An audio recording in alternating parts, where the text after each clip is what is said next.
who's with us as well, Mark Holloway. I'm sorry, Mark, you weren't on my list of attendees, and of course you should have been. So Mark as Director of Facilities, in fact, perhaps Mark, you could say hello as well. So we'll get into that in a moment. So we are recording this meeting, and I can see that recording has started. It tells me that at the top of my screen. And so this will go to our YouTube channel. And so please, colleagues, be aware that there's a recording being made of this for transparency, for openness, for publication, and to properly call the Council of Governors to account. Reminder that what's the purpose of the Council of Governors? Well, the Council is to hold non-executives to account for board performance and to represent our membership and the general public. And just in that spirit, we've had a really useful hour and a quarter just prior to this meeting amongst governors and non-exec colleagues only. It's an opportunity for informal discussion, debates around the particular areas. And what we tend to do is we invite the champions to lead discussions on whether it be audit, finance and performance, quality and people. And obviously there's an open invite for questions in relation to those things. That follows actually a meeting of the governors themselves, and the governors therefore begin the informal meeting with Ned, sometimes with 4 or 5 things on the mind. Mel, I'm absolutely assuming, in fact, I now see that you've got the message that you would, of course, have included vaccination programme as part of your update. So I can see that you've got that and that you will. Laura, I'll have a chat with you about the transparency of our decision-making process. So there's a suggestion from one governor that governors are always clear reading papers as to what options might have been considered and not considered and what data had been taken into account. So it's just something I'd like you to reflect on, please, and we can have a chat about the way in which we make that clear in our papers, the use of data. A couple of the items that were mentioned to me are matters on the agenda, items 8 and 11. So something about, in fact, Laura, it was the point that you and I raised about NED reappointments and the NRC terms of reference. And it was Alistair's point from the previous discussion. So I've let Alistair know that we've got that point in mind, and it will form a later iteration of the terms of reference. Yeah, Max, just to confirm, sorry, it's not part of the terms of reference, it's part of the actual appointment process. So it is a separate document which will come to the next Governor's NRC meeting. That's great. I think Alistair was keen to know that that was part of our thinking, so that's fine. At item 11, colleagues, is the chair appraisal process that Selina will present. I will absent myself from the meeting at that point so that you can have a proper discussion. And as I said to Governor colleagues, if I'm invited back in, I'll be happy to do so straight after you've dealt with item 11. So I think it's proper that I absent myself in order that you can discuss the appraisal process for your chairman.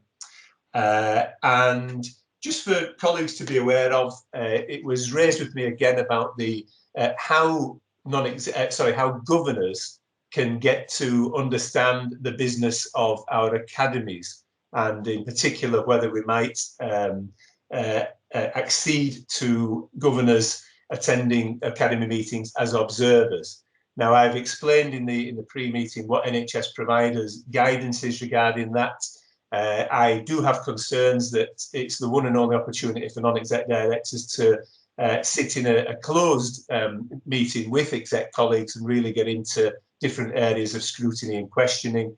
But I also recognise that governors want to better do their job in understanding how well the NEDs are doing theirs by perhaps seeing what goes on at the academy. So I've asked for some guidance to be circulated to governor colleagues, and I've also asked that each of the academies takes into account how they might consider involving governors in the academy business and making sure they're well cited on that. Okay, I'll just make sure I'm not allowing anybody into the meeting, which I think is fine. I'm opened up. Okay. So that's by the way of preamble. Welcome everybody to our Council of Governors meeting.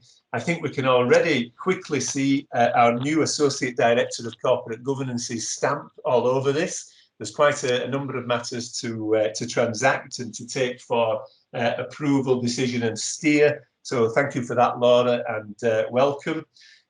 We have a number of matters that are down on the agenda. So there'll be the Chairman's report, NED appointments, Council of Governors terms of reference, and the Nominations and Remunerations Committee terms of reference.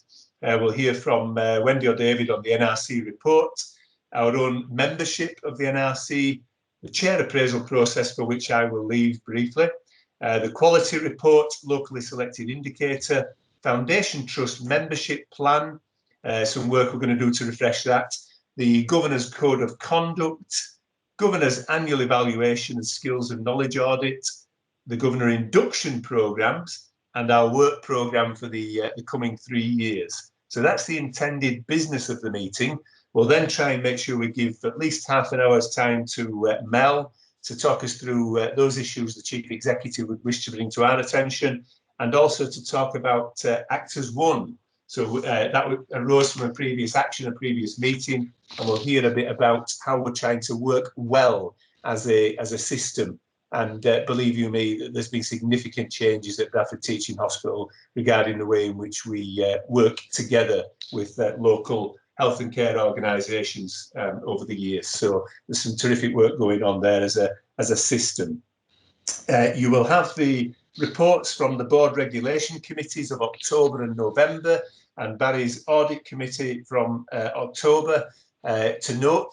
So they're there for your information, and I'll try and make sure if anybody wants to raise anything from those. But I think we've kind of done that in the first meeting. Can I ask whether does anybody bring any specific items of other business that they wish me to make time for? We've quite a lot on the agenda to get through, haven't we? So we'll try and be as slick as we can. I haven't seen any proposed items of other business, so that's great. So we'll leave it at that. Okay. We have some apologies from John Prashad, unfortunately, is not able to join us, although John hopes he might be able to come a little bit later. And I think what I'll do first, colleagues, we got Karen Walker and Altaf to say hello to governors. So I'll just turn to the new executive members of our board of directors and ask Ray to say hello and Mark to say hello by way of introduction. So Ray, shall I turn to you first, please? Yes, hi, thanks, Max. So hello, everybody. My name's Ray Smith, for those that I haven't had the opportunity to meet. I'm the new Chief Medical Officer. I've taken over from Brian, so big shoes to fill there.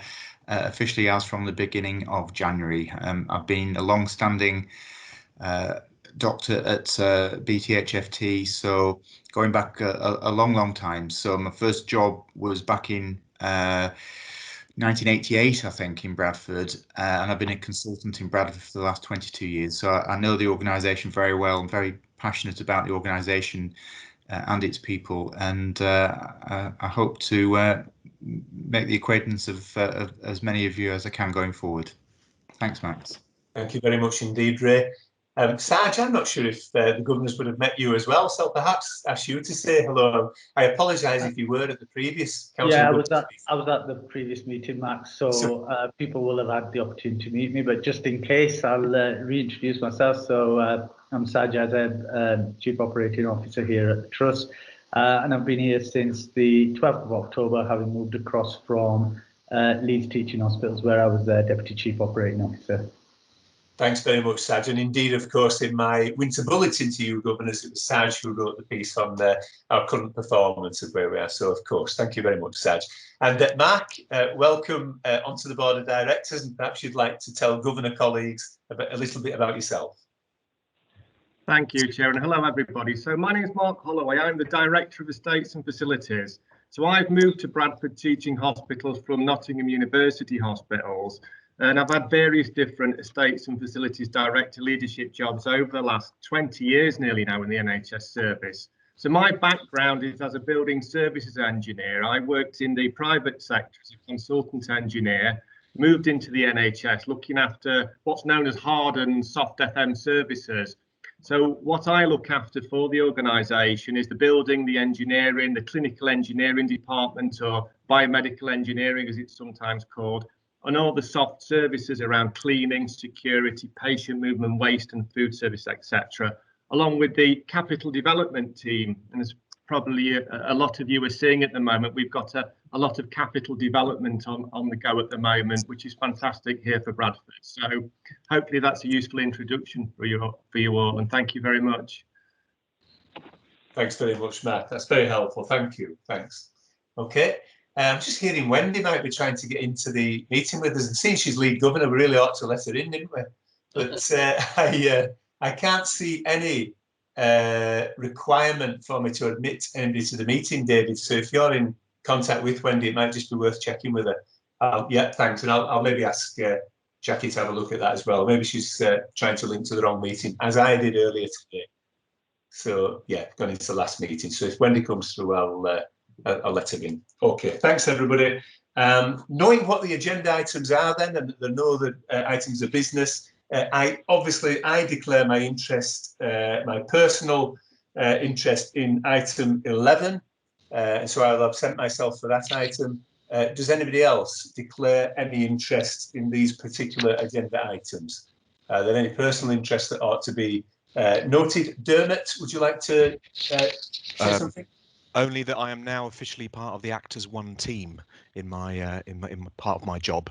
So delighted to, looking forward to seeing what Mel has to say about it, so I can learn a few things. Great stuff. Thanks very much, Dermot. Yes, that's noted. Thank you. And that's good. And is Wendy with us now? Yeah. Okay, she's coming into the right meeting anyway. Yeah. Okay. So we'll start by going through the minutes, please, of the meeting of 15th of October. May I ask whether there are any matters of amendment or inaccuracy that we ought to note, please? Chair, can you hear me? This yes, is Amit. I can hear you, Amit. Yeah. Yes. So I have been mentioned in the minutes, and you remember I raised issue about the JSC election. Although the way that has been minuted has been in many ways slightly inaccurate, and in some ways representing me as if I threw a tantrum, I pulled a Donald Trump. So that definitely wasn't the case. So I would like to send a different draft of precisely what I said there.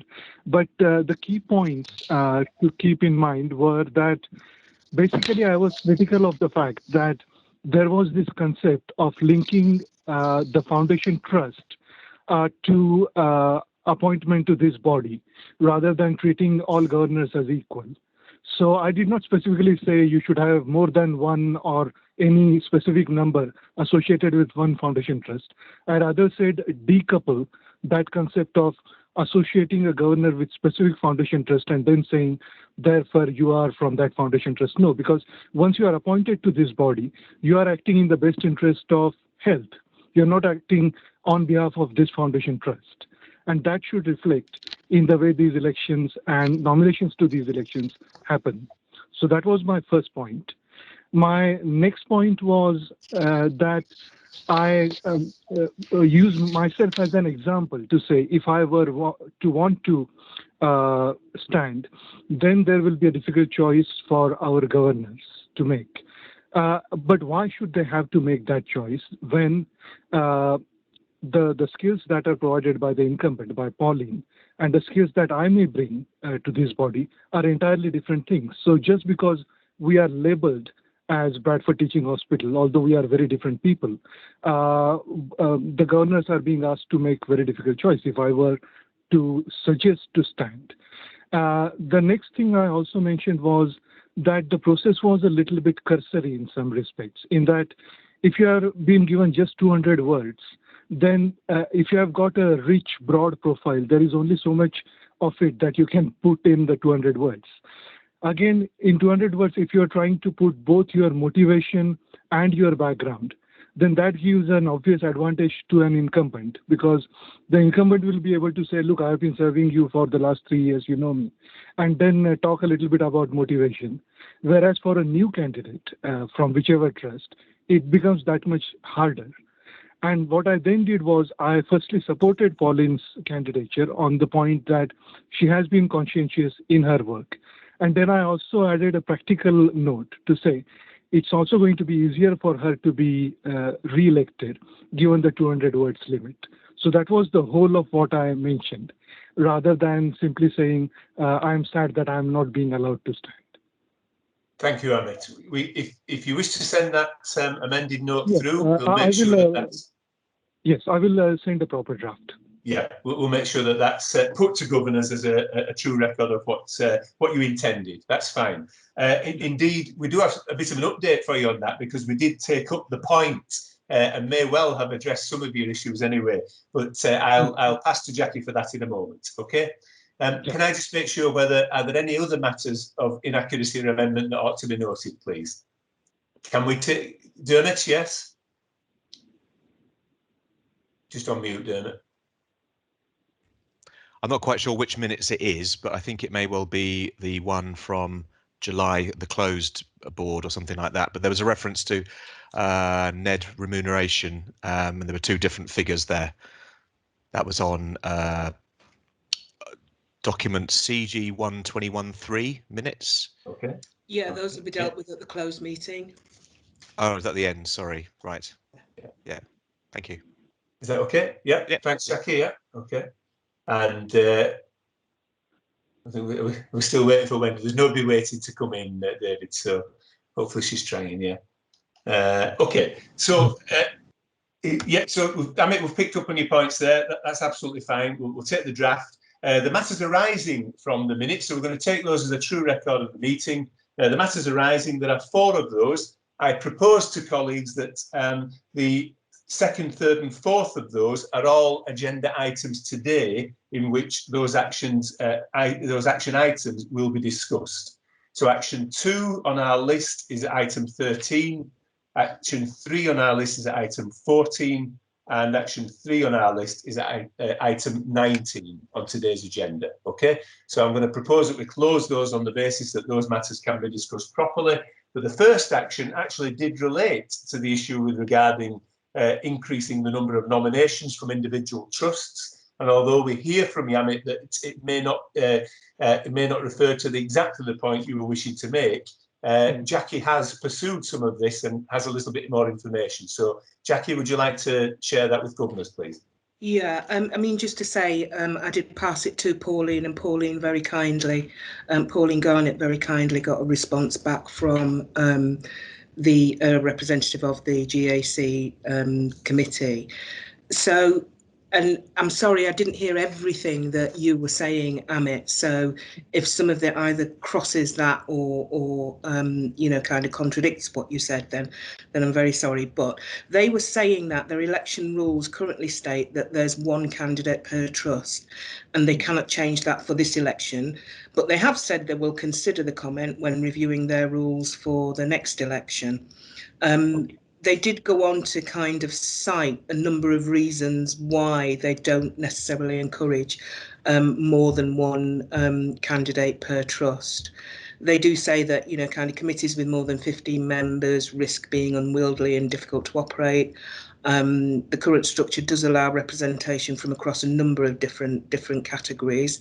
They also say that this round they did have 55 nominations, where trusts have put forward 1 candidate, and with 2 candidates that would kind of, I think this is down to the resourcing that they have, it would make voting an unmanageable task.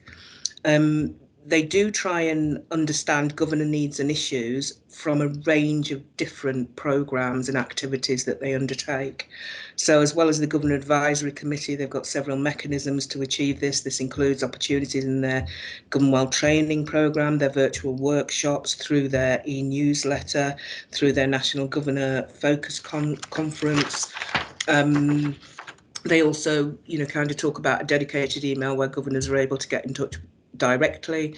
and they have regular dialogue with trust chairs, trust secretaries, and other, kind of governors from different trusts. So over the past 8 years, they state that their committee structure and these intelligence gathering mechanisms have enabled them to achieve high governor satisfaction rates across all their products and services, as well as evolve and expand the programme that they deliver to governors.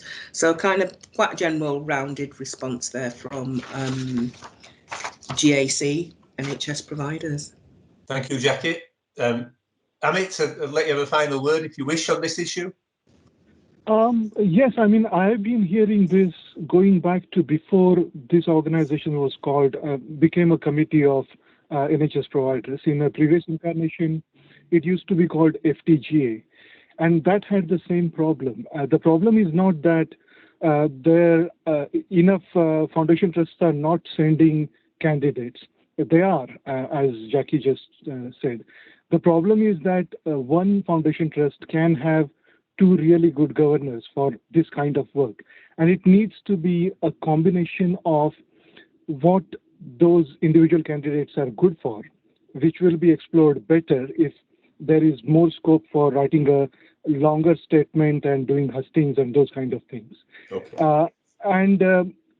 Being able to get the best candidates regardless of whether they come from the same trust, as may happen from time to time. Okay, thanks, Amit. What we'll do is we will note your new draft of your minutes. And Jackie, could I ask you, please, on receipt of that from Amit, to speak with Amit about whether you'd wish to make representations to GAC in accordance with Amit's thoughts? So it might be that maybe a letter to GAC just pointing out some of the weaknesses might help. But we are where we are at the moment. We have a set of rules that we have to abide by, and so that's fine. Okay. I don't want to spend more time on that. We'll move on now into other matters of the agenda. So if I can draw your attention, please, to item 5, the Chairman's report. You can see that there are 7 items on there. I hope governors have had the chance to read that through. But I've talked about the way in which we are conducting and continuing our Council of Governors meetings. I think I realised through Pauline that some trusts have actually suspended them for a while. So we're trying to still run ours as we do. There are 3 governor elections coming up in February in Shipley, Bradford South and Bradford West, for colleagues to note. The item 3 for me is the fact that we've got the Governor Advisory Committee elections, that Pauline is standing, and I hope it's not too inappropriate of me to say I hope people will vote for Pauline, but I'm sure I'm allowed to say that from the chair, and that we continue to be represented at that national committee. Governor Focus is mentioned at item 4, which gives some details of virtual governor training and Govern Well training that's available to governor colleagues. And at number 5, I repeat the point of my winter bulletin, which I'll just come back to in a moment, I think. And added to this, we have an item from Pat following a question on the Kinnair review. So I'm just going to ask Pat to mention a little bit about that. It's a good example of governors pre-meeting having a question. How has the trust inputted to the review, and how has the trust reacted to its findings? So although you've got a written response there from me, I will just ask Pat to say a little word about that in support of it. And I also at 6 and 7 mentioned my quarterly meeting with governors and the joint session that we've just had today. I just want to return you briefly to the winter bulletin that went out in my name, just to remind you of some of the terrific performance that's been referred to in there. So just get my little note here. So Sarge did a performance update for us here, and those of you that were present at Board of Directors yesterday will have heard me say how much we appreciate and respect the significant additional amounts of work that certainly some of our colleagues are putting in at the moment. It applies to all staff, I'm sure, but obviously we see certain ones highlighted of the work that we're doing in ICU, etc. And yet, despite this, this trust is going from strength to strength on many important aspects of our nationally measured performance metrics. I can see Wendy's trying to get in, so I'll just admit to that. So I did just want to remind you, and I know it was in the winter bulletin, but I do just want to remind you that if you look at accident and emergency performance at Type 1, we are in the first quartile, the top quartile nationally for our performance as to how quickly and how effectively we deal with people who come in. For cancer 2-week waits, if you're in Bradford, you are regularly in the top 25 performing national diagnosis standards to get seen within 14 days and to find out whether or not we've got a problem. We are regularly in there for cancer 2-week waits. And who wants to stay in hospital longer than 21 days, other than my wife during pregnancies, which for some reason she extended, but anyway, I think she was enjoying the food. Length of stay, over 21 days. There is a metric in order to keep that down. We regularly are one of the lowest in the country. Now, I'm saying this slightly tongue-in-cheek, but I just want to bring your attention to for A&E performance and for cancer performance, it's quite easy to look across the patch and have a look at performance elsewhere. I've told you how brilliant we are, and we outperform our colleagues in Leeds for those two areas. So you know, the big trust we've got at Leeds, the big neighbours, and some of us in Bradford might tend to think we're in the shadow of Leeds. Well, we are better than Leeds. We are better than Leeds at A&E performance, and we are better than Leeds at cancer 2-week wait performance. So I don't mean to suggest that as any form of competition with our friends across the border there, but I'm making the point that there's brilliant service being provided to Bradford people by Bradford clinicians. And I think it's important that we recognise that. And I am pleading with you as governors to repeat that message. You represent the public. I suggest that I would want you to repeat that and say it and spread the message of how well we're doing in these important nationally measured areas. Okay, that's me off my soapbox. That was my bit on the winter bulletin, but I was keen to emphasise that, how well we're doing in spite of all the pressures we're under. We are national outliers for excellence in certain areas. Okay. Pat, the Canary Review, governors were keen to know how we'd contributed to that. You might want to remind governors what that is and just very briefly tell them what we're up to with that, please. Yeah, sure. So the Canary Review is otherwise known as the West Yorkshire and Harrogate Health and Care Partnership Review around tackling health inequalities for Black, Asian and minority ethnic communities and colleagues. And it was very much set up to understand the impact of COVID on our BAME communities and staff. The themes that came out from the review, there was four key themes really. One was around improving access to safe work for BAME colleagues in West Yorkshire and Harrogate. The next was ensuring that our leadership was reflective of the communities we serve. Thirdly, was around population planning, so using information to make sure that our services meet different groups' needs. And fourth was around reducing inequalities in mental health outcomes. And there is there's a very detailed report, but there is also a good summary report if members would like that circulated. In terms of our input, so Kes Hyatt, as our EDI lead, inputted to the review by providing a personal testimony. And his testimony was around primarily his support to the chaplaincy service within the first wave of COVID. And he very much gave his lived experience to the review. And also Fahim Lal, my deputy, has since been involved in the action planning process from the review as part of the regional BAME network and as part of his role in that. A detailed action plan from the review was presented to the West Yorkshire and Harrogate Partnership Board in December. And as a trust, as we review our EDI objectives, we'll be ensuring that the race review recommendations are aligned and included in those objectives. In terms of our approach as a trust, so obviously we've got this comprehensive review.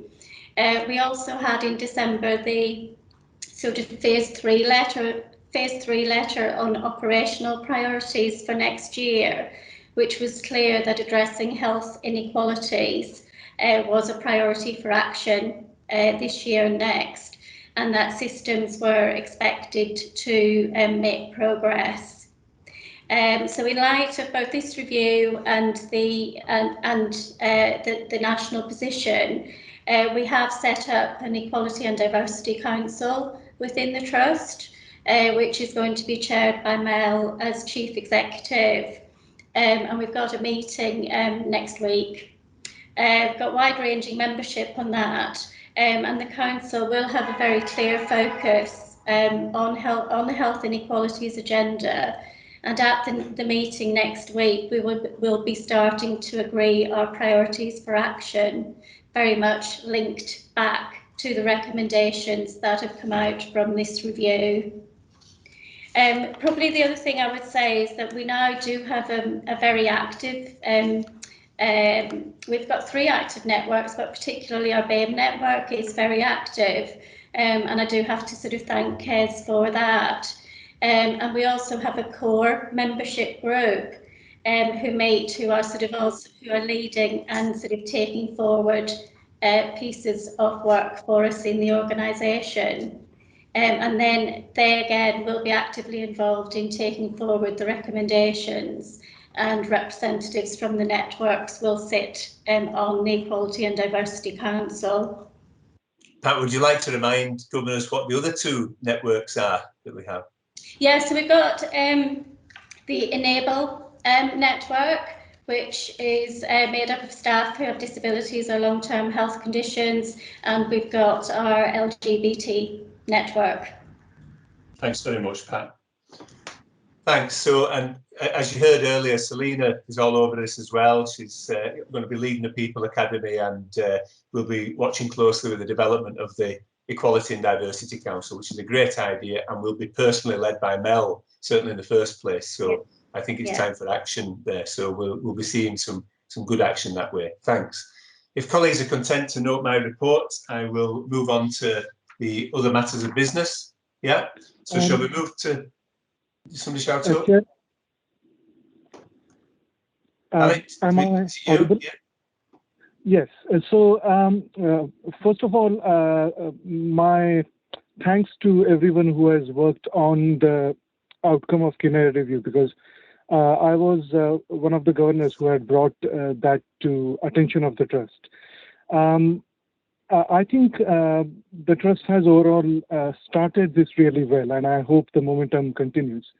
When the Kinnaird review was happening, I felt they were not pulling punches. They were sincere. They were earnest in what they were trying to do. But there was a real risk that people who appeared before the review were all system insiders. So diversity and richness of input could have been improved while the review was happening. And I would very much urge the trust, as you go forward, of course, we need to protect our staff first and foremost. They are putting themselves in harm's way each day, every day, and they need to be physically and mentally well in order to do that. But also think about the wider population whom we are ultimately there to serve. And think about the diversity characteristics that we may be missing out when we focus on a relatively insider cohort, for want of a better term. And I can also illustrate this, and indeed I can go beyond just the protected characteristics and into other characteristics by taking just one example. So right now there is a huge amount of digital poverty around. And that is increasing all kinds of inequality, including attainment inequality, social justice, social progression, and also health inequality. And I am aware of some of our trust volunteers who have, for example, not had access to a land-based broadband internet free for as much as they want to use.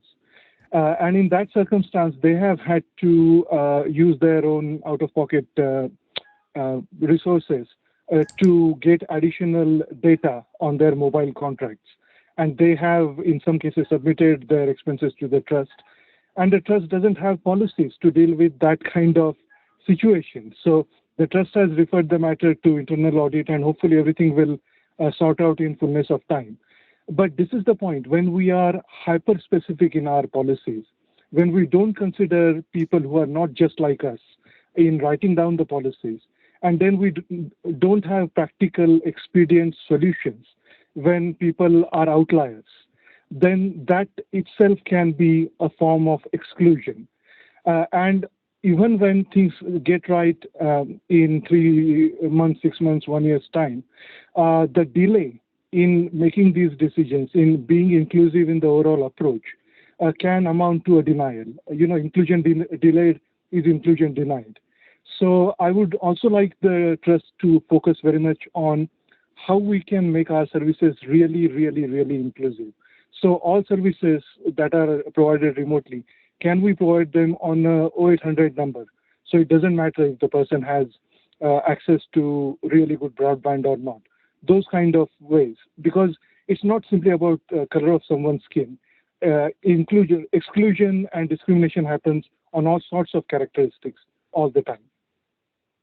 Okay, I mean, that's very well put, thanks. And I appreciate you are calling in, so you may not be able to see a screen, but I could see that Selena, who will be championing the People Academy, was nodding there and understood the points you were making. So they've been well received. Pat's obviously also heard everything you've said. So thank you very much for your input. I'm going to move now to item 6, which is NED appointments. And Jackie, just bring to our attention the points of the paper and what you're asking of Council of Governors. Thank you, Max. Just in terms of the non-exec director appointments, this paper is really to bring into the public sphere the work that has been going on with the closed Council of Governors and the NRC with regard to the appointments of Altaf Sadiq and Karen Walker.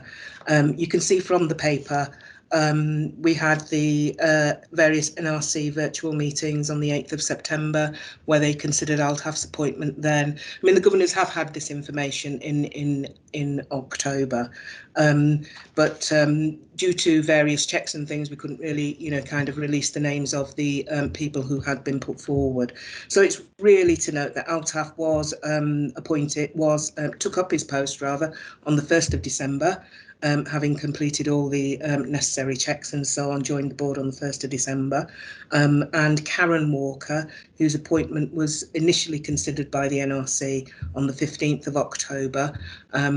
Information was then sent through to the Council of Governors to consider about her appointment.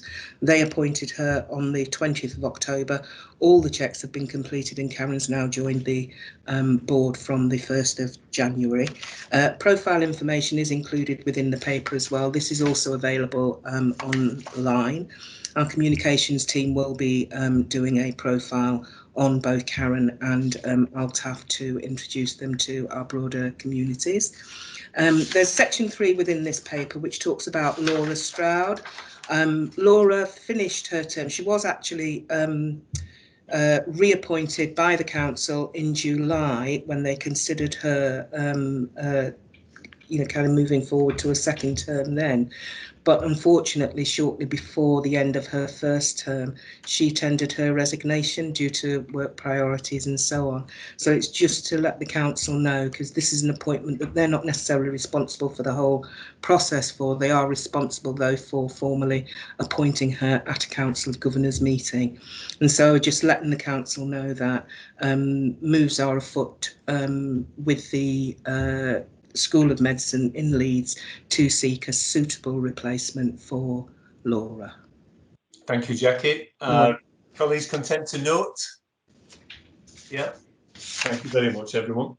And moving to item 7, the Council of Governors Terms of Reference, Laura, which should be annually reviewed.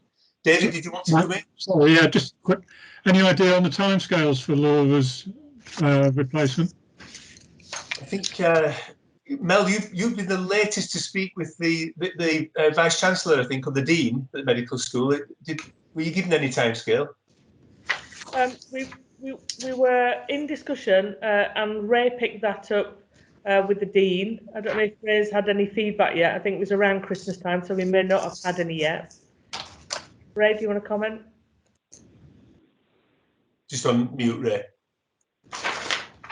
Still on mute, yeah. Thanks, Mel. So as recently as yesterday, I had a discussion with Mark Carney, who's the Dean of the Medical School, about this. So Mark is in discussions just to make sure we get the right person really for the role. So he wasn't able to give me a definite timescale, but obviously we talked about the need to prioritise it, because obviously we're without that post at the moment. So yeah, but hopefully we'll have news fairly soon. Thank you, Ray. Thanks. Yeah, no, thanks for your question, David. I guess the fortunate thing at the moment is that we are up to strength in terms of the establishment of 8. So we've got 7 of those 8 in place. So thank you for that. Laura, shall I turn to you for the annual Council of Governors terms of reference? I think that you're seeking approval from governors. That's right, thank you, Chair. Yeah, so the Council of Governors reviews its terms of reference on an annual basis, so this is the annual review.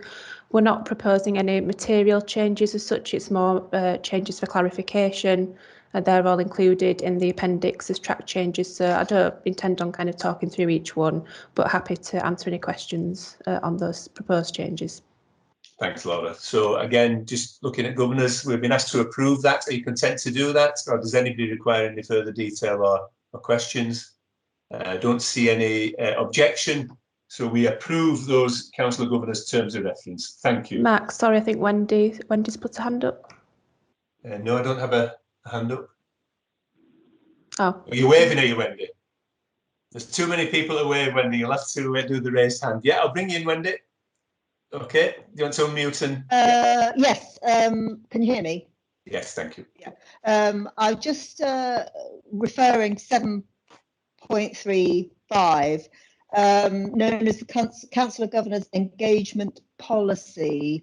I'm wondering if you could remind governors about that, maybe by sending a copy to them, would be helpful. Yeah, absolutely, we'll send that round, thank you. Good suggestion, Wendy. Thank you. Yeah, so we'll take an action to recirculate that engagement policy to do with disputes and concerns between the Board of Directors and Council of Governors. And but otherwise, I think we have unanimously approved those terms of reference. And yeah, Wendy, I can see it. Raised hand works, so that's fine. Thank you. Item 9, NRC report. Now, I'm turning to Wendy. Are you to lead on this, or is it David for the report from NRC? Chair, sorry, I think we've got the terms of reference. I missed the other terms of reference. Sorry. Nominations Remunerations Committee. We have the terms of reference there as well. Yeah. So, Laura, are you leading with that? Yes, thank you. So the Nominations and Remuneration Committee discussed its membership when it met on the 1st of December. And they were talking about a situation where a member was unable to attend meetings and whether it was appropriate for that member to be stood down. And it was noted that that situation wasn't covered in the terms of reference. So we agreed we would make an amendment to clarify that situation and clarify the action that will be taken in those circumstances. So that's included as a track change for approval. There's also some minor amendments to update the job title for the former Director of Corporate Affairs and Governance, and also to clarify that the Chief Executive it isn't a standing invitation, but will attend sort of as required. Thanks very much, Laura. So the NRC have recommended to Council that we approve the revised NRC terms of reference. Does anybody require any further detail or have any questions? May I take it that we do approve of those revised terms of reference for the NRC? Yeah, thanks very much, we can. Thank you, everybody. And my apologies, we rushed to number 9 there, so into number 9. And Wendy, am I looking towards you or David to present you? Yeah, thanks, Wendy, to present the NRC report to colleagues. Yes. A number of these items are being dealt with elsewhere on the agenda, so I'll sort of take it as read, but just wanted to point out that we did think about and reflect on the process for appointing the last couple of NEDs, which we've talked about, and we'd actually introduced a stakeholder group or governor group focus group in addition to the interview panel, which worked really well. So we thought we would like to continue with that, and that actually helps include more members, more governors on the process. I think there was a suggestion also that instead of just sending a written report between the group meeting with the candidate and then the panel, that maybe there might be some sort of discussion that went ahead. But that's a reflection, and we haven't, maybe for the next appointment, we'll think about what the best way forward for that is. So we've talked about, we talked about the chairman's appraisal, and Selina came and did a report for us, but again, that's on the agenda again for the Council of Governors. That's about it, unless anybody has any further questions. Thanks, Wendy. And I can confirm that I've passed to Pat for consideration to perhaps extend the time of the stakeholder panel, given that many of us find that a very useful part of the process. And it is a point at which governors can get particularly involved as well. So thank you for that, Wendy. Again, the Council of Governors is being asked to note the report of the NRC. Are you all content to do that? Yeah, without any further questions or issues, that's great. Thank you very much. And item 10 is NRC membership. So I will turn to Jackie there. Jackie, do you want to bring to Governor's attention what they need to think about here, please? Yeah, it's really to inform the Council that there's a seat arising on the Governor's NRC, and we're now seeking self-nominations for that seat. Hardev's term comes to an end at the end of this month, January. The next meeting is in March. You can see I've included within the paper the section from the terms of reference regarding membership. So in a nutshell, any current member of the council can put themselves forward to become a member of the seat. In the event that we get one self-nomination, then that self-nomination will carry through. And governors are able to sit for more than one term, so it's open to any governor, including Hardev, whose term has come to an end, to put themselves forward. Just to note that the seats are generally for a period of 3 years. However, if their term ends before that 3-year period, then we will then go for ask for other self-nominations to fill that seat. So if people are if anyone is interested, if they could just drop me an email just noting their interest, and we will then see if where we have more than one, we'll come back to the full council to make the final decision on who takes that seat up. You can see the date in the paper. If by close of Thursday you could drop me that email to let me know, then we can take it from there.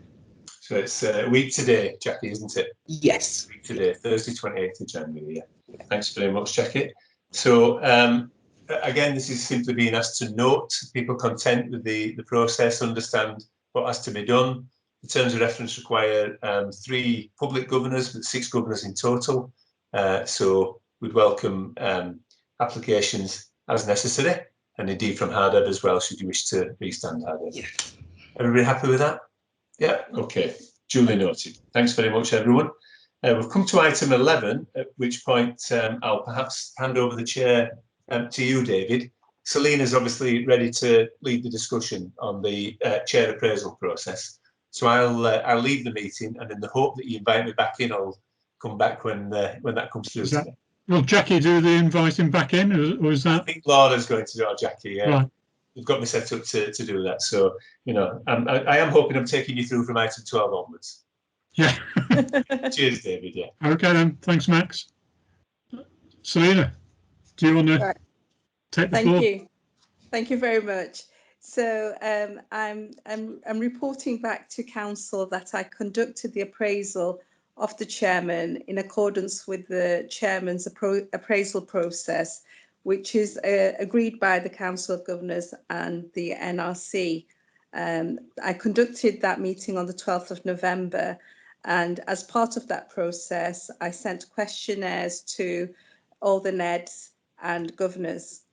The exec team and the CEO were also consulted, as were 3 key stakeholders that the Trust has. In light of that feedback, the appraisal process consisted of a review of the chairman's duties, areas for focus, time commitment, and the chairman's contributions and performance as outlined in the report in section 4.1. I can confirm that all the documentation related to the chairman's appraisal has been completed, including the fit and proper persons documentation. And I'm also very pleased to say that following the chairman's formal performance evaluation, the performance of the chairman continues to be effective and demonstrates commitment to the role. On the 1st of December, I presented this to the NRC. The NRC considered the report and were assured that the processes, as agreed by the council, had been duly followed, and recommended that then the council now considers the report from myself. All right. Thank you, Selina. Some questions from anybody? Dermot. Yes, thanks, David. Thanks, Selina. I notice on the second part of this this paper, it talks about the chair appraisal process, and at the end there on item 9 on that, it talks about how the formal report and the appraisal and the outcomes, along with the new objectives, will be presented first to the NRC during Q3 and then to the Council of Governors during Q4. Of course, the report that's been submitted in this paper is more of a summary that the report has been conducted, rather than the full report itself, and including such things as objectives for the next year, which of course is always good to know what's going on. So have I misunderstood that at all, or should we be now seeing the report in full in Governors meeting? I think that's the point that Laura and Jackie may be able to shed light on. Yeah, I think that was a mistake. Usually the objectives, the full appraisal information goes to the NRC. And so the objectives for the chair aren't necessarily placed in the public domain. So the paper should have been updated to actually indicate that. So I do apologise for that. The paper should have been amended, not to include the objectives within the main Council of Governors arena. So the guidance is not right? No, the guidance isn't right, not in terms of the objectives going to the main Council of Governors. They should just go to the NRC. So that can be amended in terms of the next process, when you come to look at the process in April. So I do apologise for that, Deborah. That's right. Thank you. Any other questions? Nobody else showing that I can see. So are we has to consider and confirm its assurance. So are we happy to confirm our assurance, given what we've heard? Yeah. Right. Thank you very much. So Jackie, do you want to see if you can let Max back in? Or? I've just sent the invite, so hopefully he'll be on soon.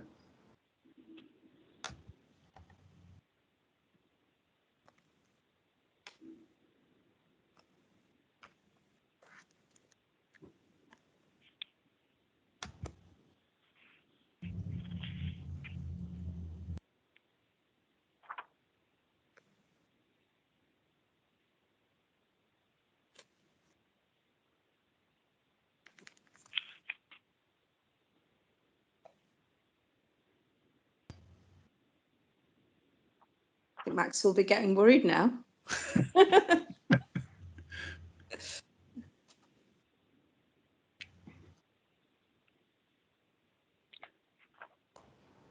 I'll just message him separately as well.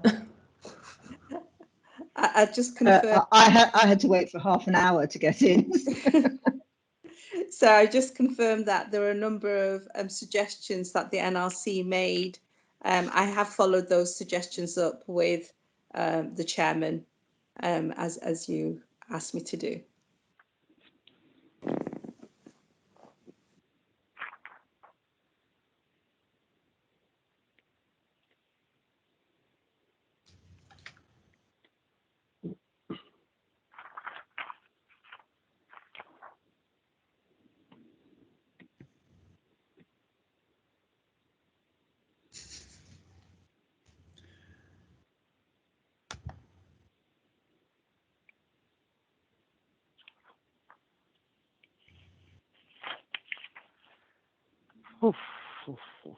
Apologies, I've sent a message. I'm just trying to invite him in again.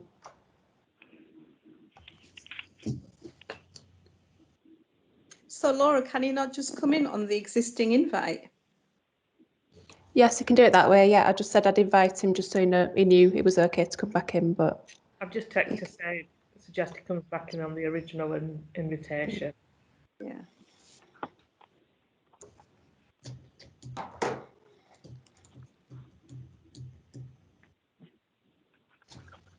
He's here. I think he's here. He's here, yeah. I'm back. I'm back. Thanks, everybody. In blissful ignorance of what's been going on for the last 5 minutes. So, okay, that's fine. So we're moving on to item 12 then. Thanks, everybody. I assume item 11 has been discharged, Vice Chair. Yeah, okay. And so we'll go to item 12, which is the quality report locally selected indicator. Just some changes about what's happened with that, with Governor's ability to select a local indicator. So I'll bring Jackie in, I think, to talk us through that one, please. Yeah, I mean, generally speaking, each year the Council of Governors are asked to select an indicator that will appear in our quality report, to have that indicator audited by our external auditors in the same way that they look at other mandated indicators that they have to look at. Now, these instructions come through from NHS Improvement as part of what they call the annual reporting manual. Now, last year, I don't know if, kind of most of you will recall that the council did select an indicator. We set up a governor working group of 2 in October of the previous year. And in January, they came back to the council with a recommendation to ask the auditors to look at the percentage of patients seen within 2 weeks of an urgent GP referral for suspected cancer. Now, that was in January. Towards the end of January, into February, into March, our whole world, if you like, changed. And NHS Improvement changed their requirements in terms of our quality reports. In fact, they did away with the requirement to have a quality report as part of our annual report and submit those documents to them. Instead, they were just interested in seeing the annual report and the annual accounts. What they did in terms of the quality report was they reverted back to the Department of Health and Social Care's requirements for the production of a quality account. They changed the reporting timetable for that, so we didn't need to do the external audit work on the indicators for the quality report. What we were trying to do this year was, to a degree, anticipate what might come from NHS improvement in terms of the requirements. So what we were saying with this paper was, if they did require the governors to choose an indicator, then it was for the governors to acknowledge that, but also be in a position to say, yes, go ahead, set up a governor working group to develop a recommendation that would then be virtually approved by the council. We've actually heard this week, last few days, that they don't require a quality report to be included with our annual report. And as such, there will be no external auditor report on the quality report. So to a degree, the paper is moot. So it's for the governors to note, given the information that we've received in the last few days, that there is no requirement for them to select an indicator from our quality report to be audited by the external auditor. Thanks, Jackie. Is there still a need to get some governors together to form a group, or no?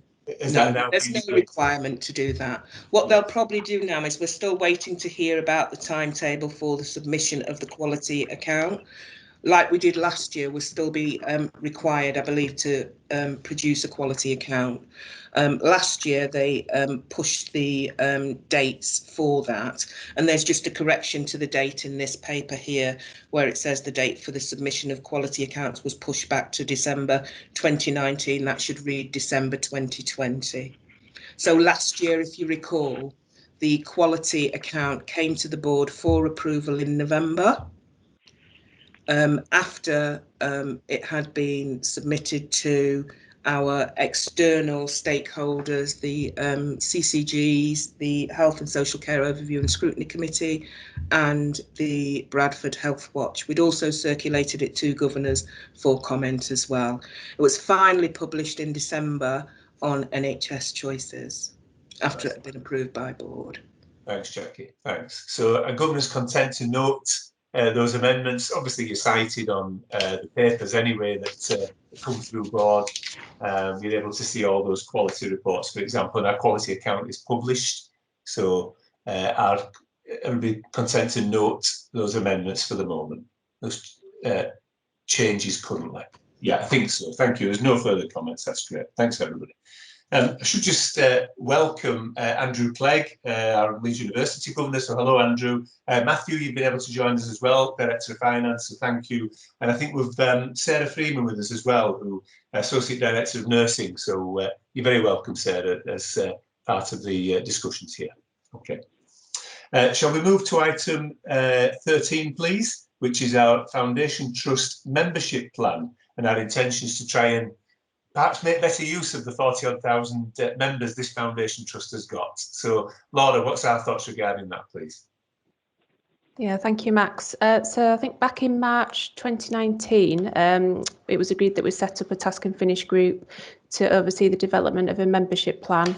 So the purpose of that would be to describe how the Trust recruits, engages, supports and communicates with its membership community, and how we will seek to ensure that the membership is representative of our communities.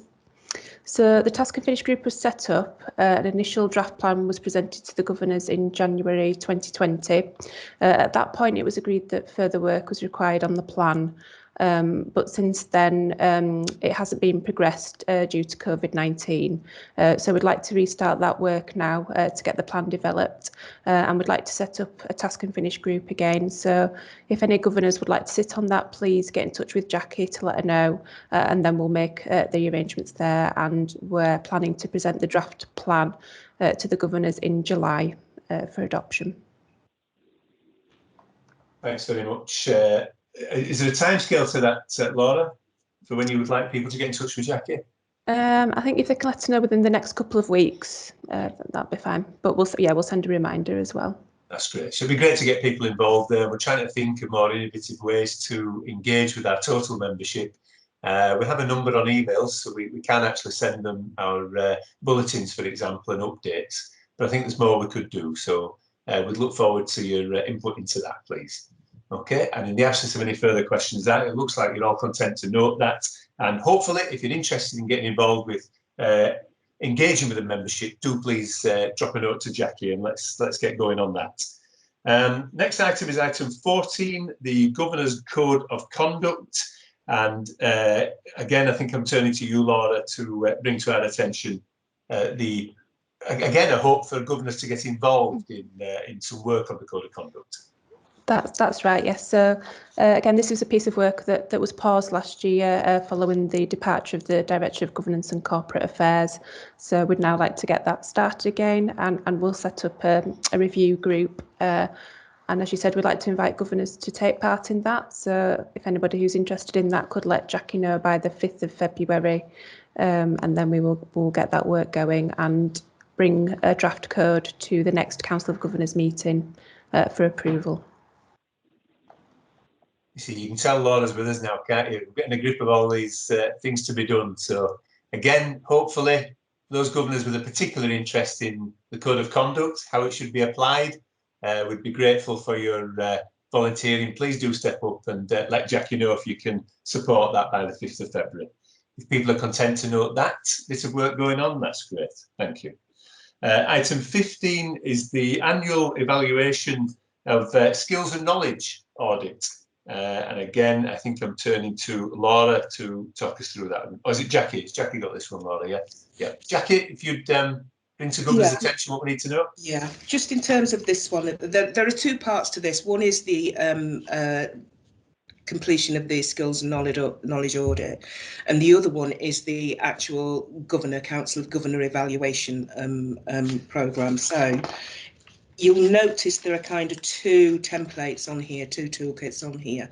One of those is about the collective governor feedback about size and composition of the council, management of the Council of Governors meetings, how the council does business, council's effectiveness, role of the chair, and the overall Council of Governors performance. So we're seeking what you as individual governors feel about each of those areas. That information will then be collated and a series of recommendations developed in response to your feedback, which we'll bring back to the April Council of Governors meeting. So it will help inform the Governor's extended work programme moving forward and help us to hone in on any collective development learning needs and other areas that need focus. I don't know if you recall, Max, when you started,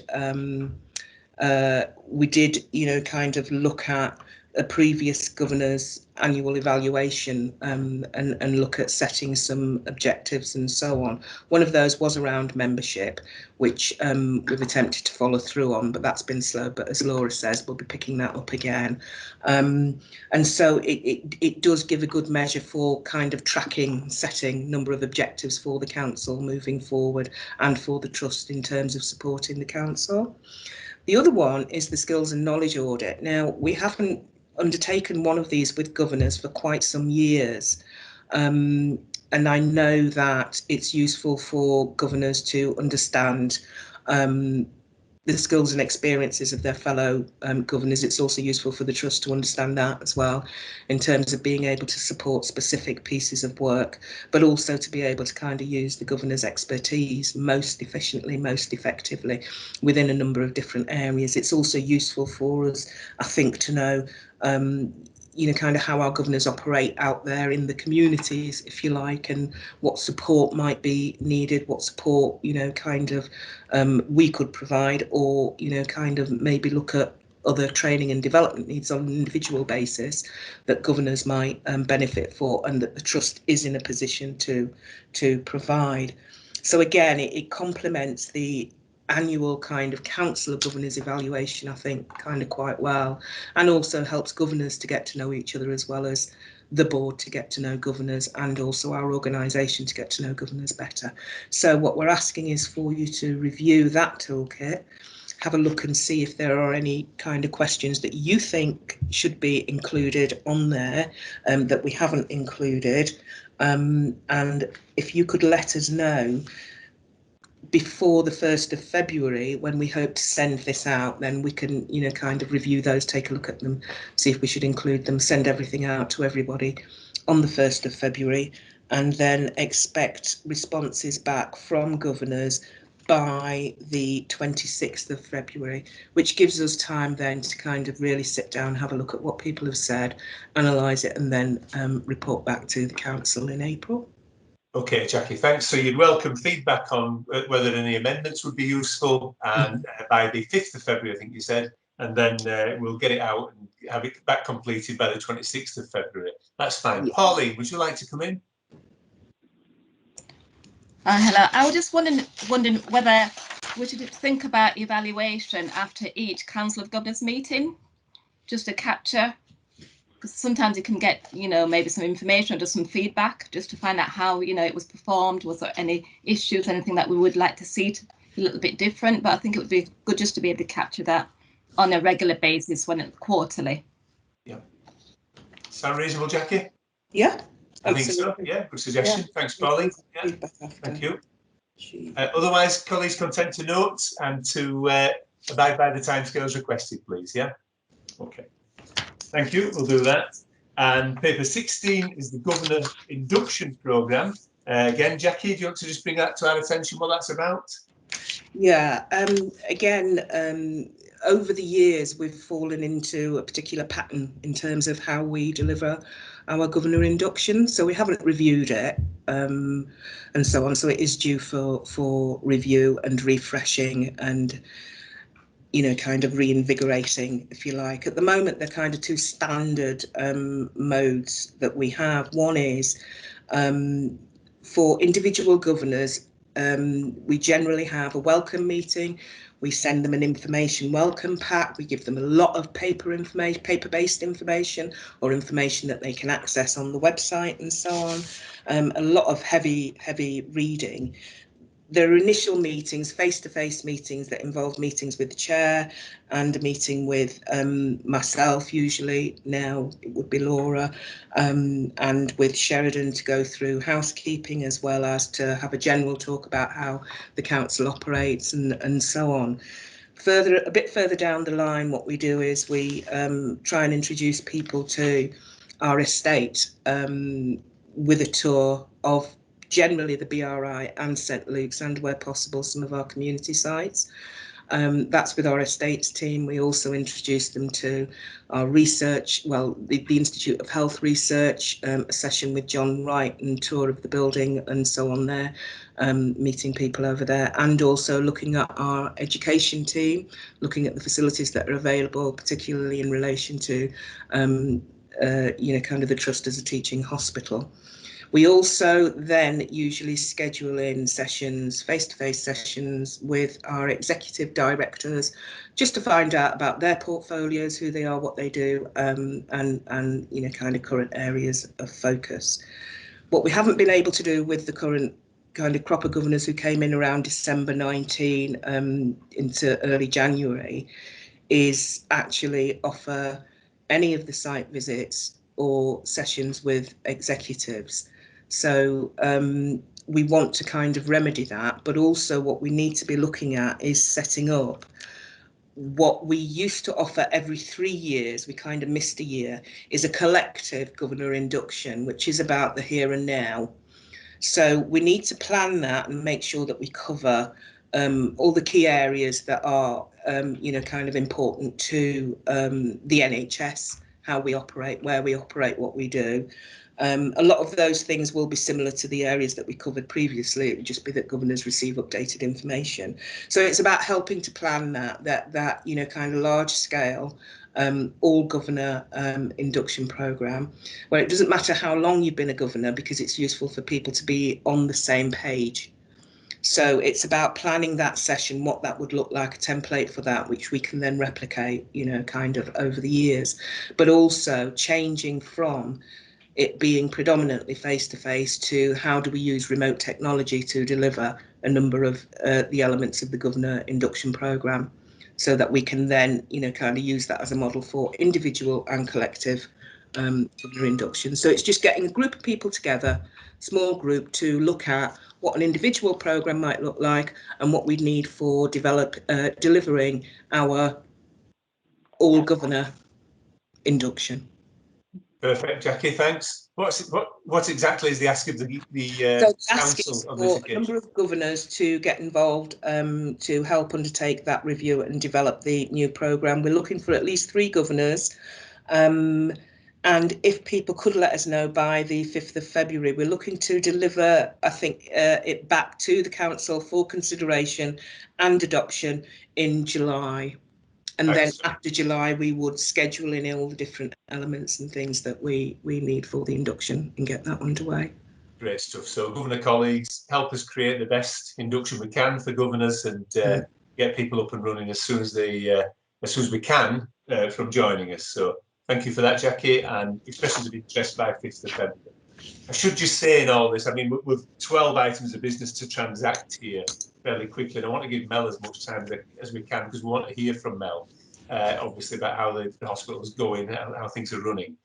So it's absolutely no problem if any governors are reflecting on any of the items, or later this evening, having read something, think about something, just send it through to Jackie, and we'll of course always consider any comments that are made.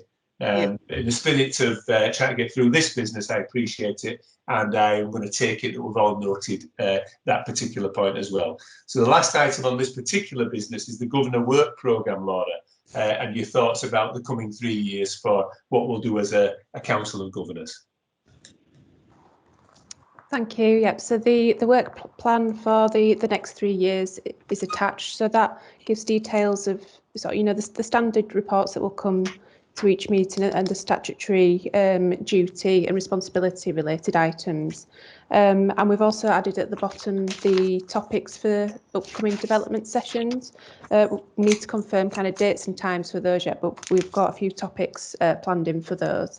So we're just asking the governors to review the work programme and let us know if they'd like to make any additions or amendments to that. Again, you know, if people want to send us comments by email after the meeting, that's absolutely fine, and we can look to add those in. Great stuff. Thanks very much, Laura. So we're being asked to have a look at that programme. If you think there's anything obvious missing, if there are things you'd like further emphasis on, let us know. And we're being asked to confirm that we will review this work programme annually. I'm sure that's in keeping with what we'd expect as a Council of Governors. Can I also say, as Chairman, I'm noting the chat comments, and they're not lost at the end of the meeting. So Laura and the team will pick up on any comments that are made in chat now and make sure that they're reflected in the outcome of the meeting. Okay, so that's item 17. I'm going to very quickly skip to item 20, just to say, Governors, you've seen the reports from the Board, Regulation and Assurance Committee for October and November, and Audit Committee. Governor colleagues have had the chance to speak with non-exec directors, but can I make sure that there's nothing in those documents that anybody really wanted to pick out, highlight, ask questions on? I don't see any hands raised. I'm assuming people have read them and understand them, and hopefully have had any thoughts or concerns taken today. That's fine. I'm echoing with something. I don't know who's. If you could just mute your microphones, please, if you can. Okay. And one thing I didn't mention at the start of this meeting, now that we're going to Mel, is that when we had the quarterly meeting with myself as governors, if you recall, there were 3 or 4 matters raised that I could have given educated guesses answers to, but promised to raise with the CEO for your attention. So I have passed those on, and Mel has reminded me that she will deal with those as well during the course of her presentation. So unless there's anything else urgently that anybody wants to bring up as Council of Governor business, I'm going to pass to Mel, which will be the last items of this open Council of Governors meeting, and we'll invite Mel to briefly tell us how things are going with the running of the hospital, and then also to advise us on system work and local Act as One initiative. So can I pass to you, please, Mel? Certainly, thank you, Chair. So if I begin with the 3 questions that were asked in relation to the conversations that you had with Chairman. The first one was, are there any staff declining to have the vaccine? If so, how many staff are declining? Are there any patterns emerging? Really, it's too early to tell in a sort of a scientific way. At the moment, anecdotes suggest that there would tend to be a lower uptake in younger members of staff. You know, whether or not that's a kind of a trait of the young that they oftentimes feel pretty invincible against lots of illnesses and conditions. It could be that, and in some of our younger BAME colleagues as well. Whether or not that is a consequence of some of the fake news and some of the media coverage about risks in taking the vaccination, I can only imagine that is the case, but we're trying to assuage people of those views and opinions by giving factual information to encourage them very strongly that this is the only way out of this pandemic, and we have all of us a responsibility to get vaccinated and to protect ourselves and those around us. There was a question about the vaccines that we're currently using and whether or not we will use other vaccines. We're a hub, a hospital vaccination hub, and of course there are now many hubs in operation, primary care network hubs, soon to be community hubs, and indeed 2 other hospital hubs, both Airedale and Linfield Mount for Bradford Care Trust. We are currently still using the Pfizer vaccine, excuse me, the Pfizer-BioNTech vaccine, with its limitations in the way it can be stored and handled and transported, and for that reason it lends itself to be given in the facility that we have. It's not easily something that you can pick up and take to a patient's home or to a nursing home or a social care setting.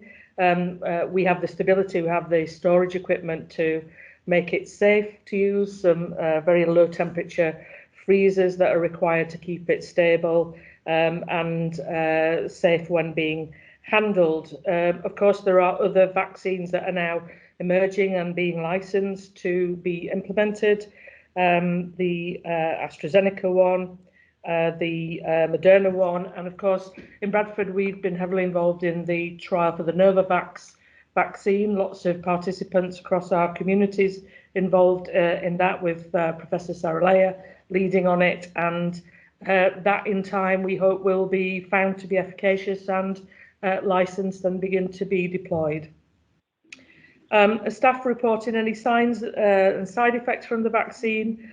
The first dose of the vaccine, of course, there are 2 vaccines that are required to be delivered for full protections. The first dose seems only to produce mild symptoms, including some arm soreness, stiff arm, mild headache, perhaps just feeling generally off it. Limited numbers of staff have so far received the second dose because of the national stance in prolonging the interval between those vaccinations up to 12 weeks now. And on the reporting of staff having had the second vaccination, there were slightly more marked symptoms after the second vaccination, some short-term sickness and absence associated with that, which was a sort of general malaise and tiredness. So nothing extremely out of the ordinary, but much like some people have reacted in the past to the flu vaccine, I guess. Question then about our oxygen supply. This is, I can understand the question in a sense that ultimately it is about the supply of oxygen, but there is a subtlety involved here. It's less about the supply as in obtaining a supply of oxygen that we can then pipe through to the clinical areas that require it for administration to patients, and more about the capability of our internal infrastructure, the pipes, so to speak, that take the oxygen from the very large tanks that we have at either side of the BRI building to each of our clinical areas. And it does have its limitations, but because we have in the first wave had the foresight, I guess, to put additional resilience in our stores by having 2 systems that work in tandem, we do have greater resilience and capacity to provide oxygen to where it needs to be. However, the demands on that oxygen at this particular time, actually, in this, which is probably our second peak of our second wave, and I'll come on to just reference that in my update, we are seeing many more patients requiring high levels of oxygen interventions. And where that is the case, sometimes on a ward or department, the capability of that infrastructure is being exceeded. And what we have to do then is move patients around to other wards and departments to try and even out the demand across the whole of the site instead of concentrating it all in 1 or 2 or 3 areas. So in the sense it causes a logistical problem, and it means that we have to spread our COVID patients, our most sick ones, over more ward areas, and that has diseconomies of scale in terms of how we deploy staff, but it does keep us within the tolerances of our infrastructure to deliver the oxygen that is required safely and consistently.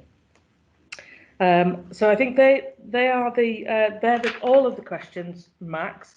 Happy to take any supplementaries that might occur at this point.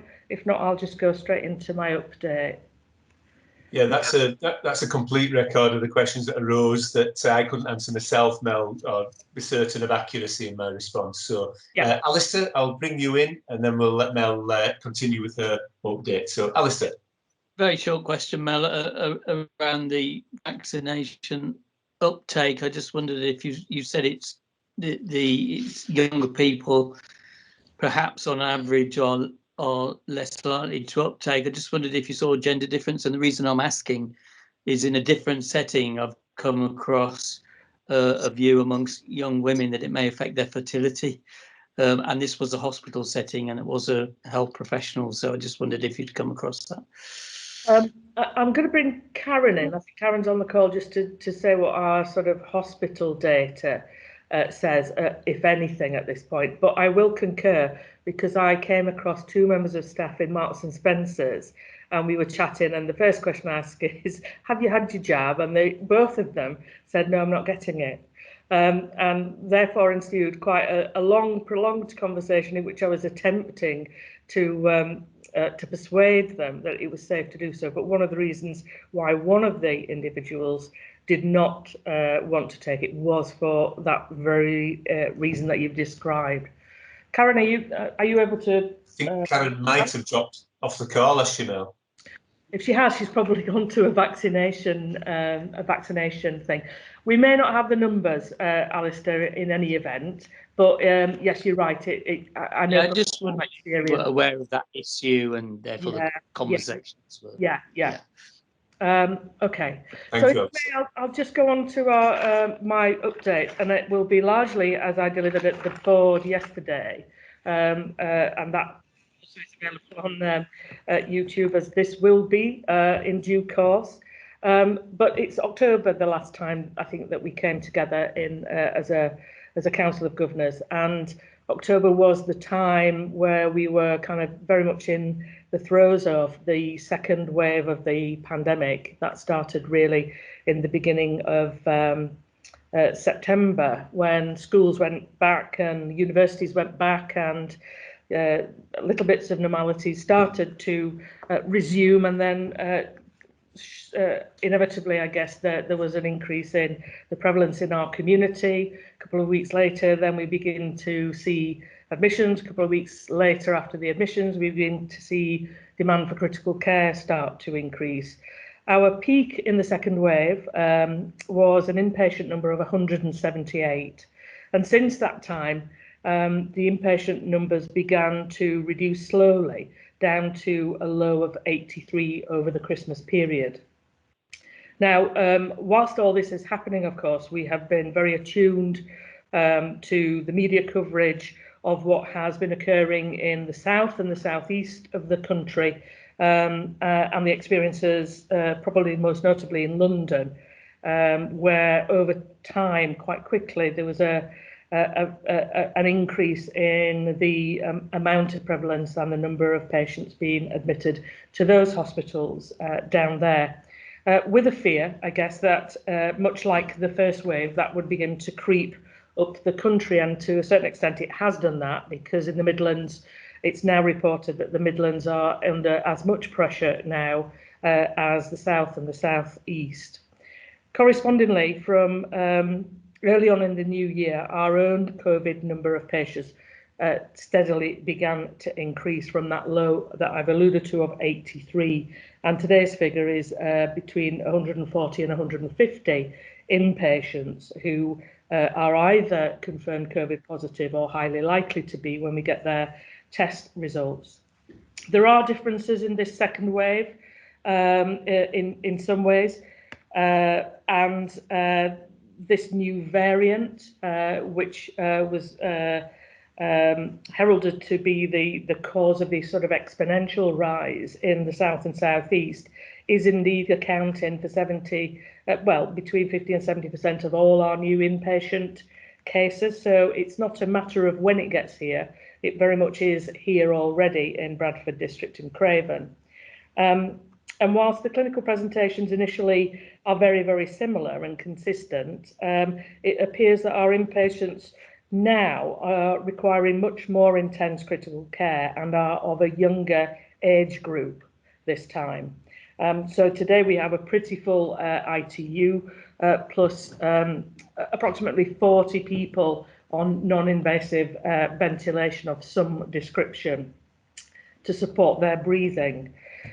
Caring for such high numbers of these COVID patients has greater requirements both for intensive support in critical care environment, but also this non-invasive ventilation, and brings with it significant challenges on how we provide adequate levels of staffing to support the delivery of safe and effective care. And it also, of course, has significant impacts on our other non-COVID services. And what we have to do, therefore, is be innovative and imaginative in redesigning those services in such a way that we can maintain them in a safe way with a less resource. So good examples of that over time have been our use of digital support in an outpatient setting. When I say an outpatient setting, it's actually not in a physical building. It's an outpatient consultation via telemedicine or via video conferencing or via telephone triage. There have been others, and if you watch the weekly roundup on video that we put out on social media, you'll have seen things like the drive-through cardiology clinics at St Luke's and many other services that are designed to either reach out to patients or to intercept patients really in their own homes before they would need to present to hospital. There have been, however, significant impacts on waiting times for other patients whose care is by necessity delayed because it requires them to come to a face-to-face appointment, or it requires an admission for an investigation or a procedure. There are, currently a significant backlog of those patients, and will continue to be so whilst ever we have had to redirect staff, redeploy them into those clinical areas that require an enhanced level of staffing to care for our most sick and vulnerable patients. On the 23rd of December, all chief execs were in receipt of a letter from Amanda Pritchard, who is the Chief Exec of NHS Improvement, and Julian Kelly, who is the Chief Finance Officer of the NHS. And in that letter, it described the priorities for the next 3 to 4 months. There were 5 areas that were highlighted. First and foremost was responding to the COVID-19 demand, and I've described, I think, how we have done that. This is for almost the third time, really, in this particular area that we have peaked and troughed in terms of the COVID spread of demand. Implementing the COVID vaccine, and I'll tell you a little bit more about that later, now that Karen's actually left the call. But Karen is the joint SRO for the vaccination programme across our place. And Karen's in the vaccination meeting, actually, Mel. She has just texted me. Yeah. Maximising capacity in all settings to treat non-COVID patients. So that is a bit about the innovation and imagination, but also using the independent sector to do some operating. And then responding to the urgent and emergency demands that you would normally expect to happen in any year, way before COVID ever was known about, because of winter. So the traditional winter pressures as we know them. And then a final one, which is incredibly important, which is supporting the health and well-being of our workforce. And we have had to respond to that with a number of mitigations and support strategies to enable staff to keep well at work. In the first wave of the pandemic, we had up to 600 members of staff off as a consequence of the pandemic, or they were isolating, or they were shielding, or they were suffering from COVID themselves. We have not had that level of sickness in the following waves, but we are experiencing quite a significant number, not as much as that now, but certainly over 200 staff who are absent for those reasons. And that adds to the challenge of ensuring that we've got safe staffing in clinical areas.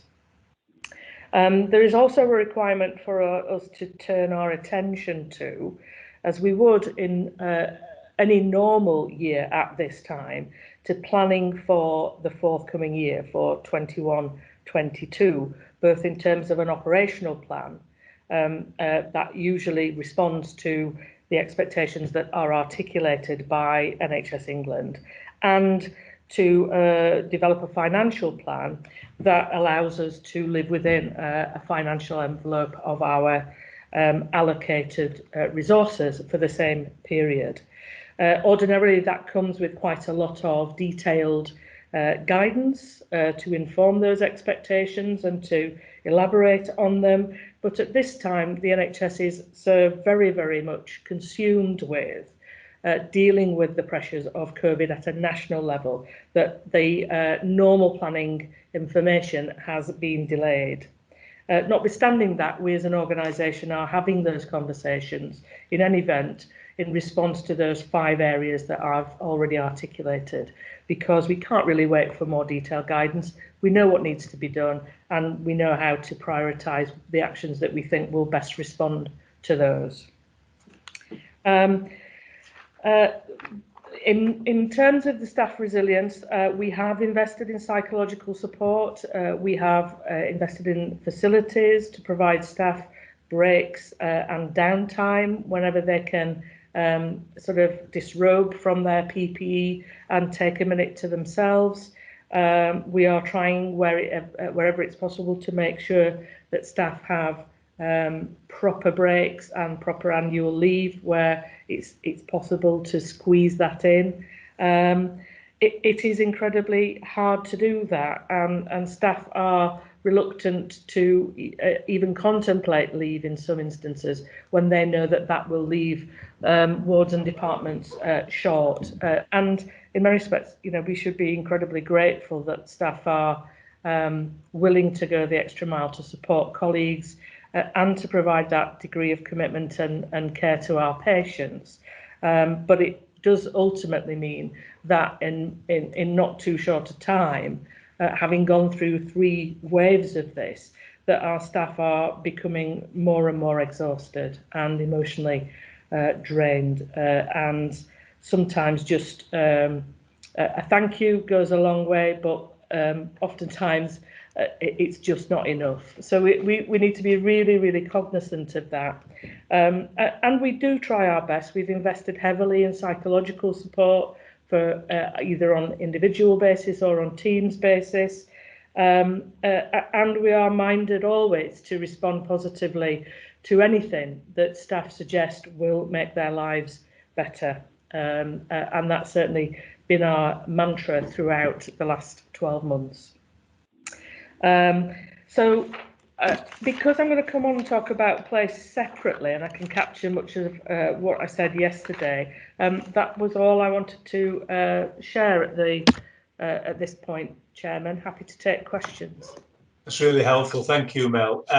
Wendy put a point in the chat there, Mel, about your figures not entirely tallying exactly with the figures on the daily email. I wanted to respond in the chat by saying I think that reflects the previous 24 hours and that you may be more up to date than that daily email. But how would you respond to Wendy's point? So the figures are a moment in time.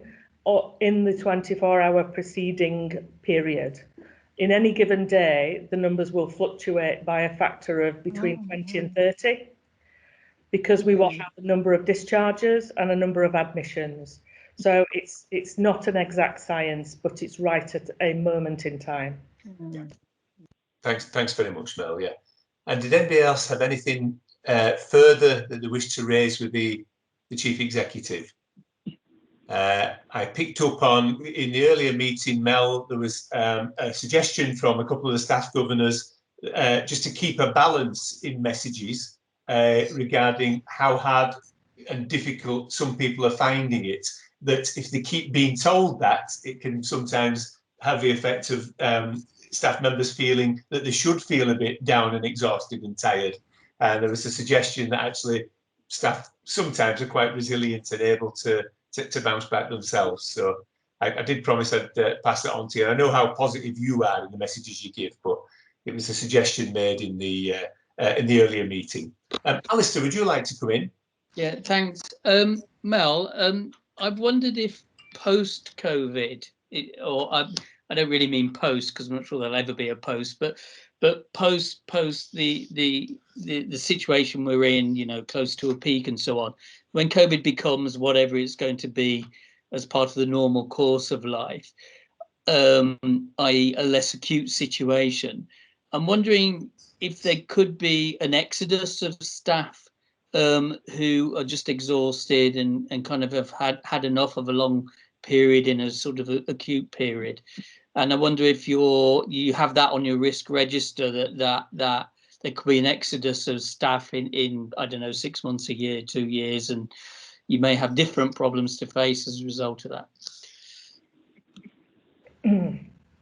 So staffing per se is on the risk register pretty much most of the time, because we always have instances where in some specialties, more than others, there may be difficulties recruiting.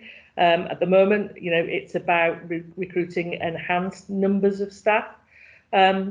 It's a very good point. I'm sure it will be the case, but equally, it's a little bit like the point Max has made. If you kind of, you're damned if you do and you don't, damned if you don't. If you acknowledge that staff are tired and emotionally drained, you know, you run the risk of suggesting that they are, and them agreeing with that. And if you don't, you run the risk of people saying that you don't acknowledge that they're tired and emotionally drained. So these are the kind of balances that we have. There are gives and gets in terms of the impact of COVID. So I know that as a consequence of just the wave one, and the experiences and the coverage that the NHS got and the profile that the NHS got nationally, that there were more applicants to nursing, to undertake nursing degrees, allied health professional degrees, medical schools, etc., than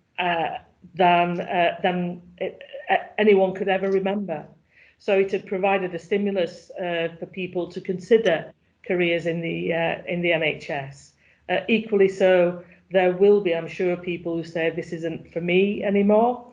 But we've also had instances in quite significant numbers, actually, where we have redeployed staff into clinical areas who did previously not have clinical jobs, and they have enjoyed it so much that they are now considering or are actively taking steps to move into a caring role formally, or considering undertaking further university education. So it's a mixture, really. Yeah, okay, thanks. And can I just add a quick addendum to that, Max, which is, of course, I know from my position that there are lots of enthusiastic applicants for nursing degrees and so on. I just wondered, therefore, is there much work going on in trying to develop new placement opportunities, because training placements is often a limiting factor in a hospital setting, and it's very difficult in this period, I'm sure. Yeah, there are ongoing conversations. We've thought about, just this week we were discussing putting short placements in occupational health because clearly there's a much greater demand for occupational health from our own members of staff. So that could present itself as a very meaningful placement. We've thought about all sorts of different ways we could sort of put more placement capacity forward. I had a conversation with Pam Bagley at the university just last week, where we talked about some of the pressures, radiographers, and indeed today I've spoken to the chief radiographer lead. I think we're expecting 16 new radiographers to join us in the next cohort, 16 placements, but that's because that's what we've been offered from the university, not because that's the maximum number we can take, because I think we could take more. So I'm sort of advocating that we go back and say, actually, we could find some more placements if people are prepared to work flexibly, then we could do that. So for us, I would hate that to be the rate limiting factor. I think there's a window of opportunity on which we should capitalise for this interest that has been generated in the NHS. It won't stick around for all eternity, I'm sure, and therefore we should sort of make hay while the sun shines and make sure that we don't lose any of that. Thanks, Mel. Thank you, Alistair. Yeah, thanks for your questions. And thank you, Mel. And thanks also to Pat, who I can see has picked up on a question from from Dermot, and hopefully answered that point. But do use chat if necessary. Governor colleagues, we had until 5:30 anyway set aside to work together. Can I propose that we set a very strict 6 o'clock finish limit to also deal with the closed meeting as well? We'll need 10 minutes to deal with the closed meeting. I fully understand if people have to go, but, you know, we meet once a quarter with a lot to transact today with Laura in post, and it's great to have time with Mel and to hear from her as to what's going on. So can I suggest that we place a very strict limit on 6 o'clock, which Mel, I suggest, would need a 5:45 definite finish for the Actors 1 presentation and time for questions, please. I hope that gives plenty of time. As I say, there is no offence taken if people have to drop either temporarily or permanently off the call, but let's put a strict 6 o'clock finish on time and pick up now with Mel on what's a really important part of our development as a trust, which is our leading place in developing system responses throughout Bradford and Airedale. So Mel, I'll turn to you again, please, and invite you to tell the governors about the Actors 1 programme. Thank you. So about just over a year ago, when I came into post as Chief Exec and as lead for Bradford District and Craven Health and Care Partnership, working with other partners, i.e. the leaders of the organisations that represent health and social care delivery in this place, we took the opportunity to refresh and refocus the work that had been undertaken by the respective health and care partnerships, one in Bradford and one in Airedale, Wharfdale and Craven, over the preceding couple of years. And we decided that we would refresh, rebrand as Actors 1 to convey to anyone looking from outside the aspiration of us working much more cohesively and collaboratively as a bunch of providers and commissioners, and that we would rationalise the programmes somewhat so that we could hopefully make more impact than perhaps had been the case up to that point. So if you could just advance the slides, please. Actors 1 really is trying to achieve, it's the vehicle by which the happy, healthy and at home strategy that predates my arrival in the patch can be delivered and deployed. So people will take action and be supported to stay healthy, well and independent through their whole lives. They will be supported by, first and foremost, their families and communities through prevention and early intervention, with a greater focus on healthy lifestyle choices and self-care. There's a phrase I picked up recently that I think accompanied a document about a hospital without walls, which essentially is another way of describing this approach, I guess, and that is health happens at home, hospitals are for repairs. So that's a helpful sort of mantra, if you like. But this sort of pyramid of taxonomy, if you like, of interventions represent that in terms of the size of each of those layers, you know, the majority of things that keep you well, the biggest proportion of that triangle is healthy lives and support of a thriving local economy and a community. And then you've got a little bit more about intervention. Then you've got self-care. When all those things fail, you might default to primary community care. And then only when primary and community care cannot cope with what it is that you have as an issue or a challenge or a problem, you defer to specialist care. And we would be the top end of that triangle for a smaller number of our populations. And all our programmes in our Act as One refresh are what we describe as end-to-end and whole person. So if we can move to the next slide, I'll illustrate what I mean by that. The structure, and we'll come on to the programmes themselves in a sec, but the structure, i.e. the governance, that is the mechanics that pins all this together and makes it happen, ultimately, as the overarching fora that is concerned about this stuff, is the Wellbeing Board, previously known as the Health and Wellbeing Board. It's now called the Wellbeing Board. It's just changed its name. And that's chaired by the leader of the council, and there are any number of individuals represented in that fora, including myself and my colleagues across health and care, other chief execs and the accountable officer of the CCG, as well as people from the face sector, education, housing, social care, etc. It's a very broad church. Then we have this architecture through which we work together collaboratively. So we've got the health and care partnerships, and under that we have our system programmes. We have enabling strategies.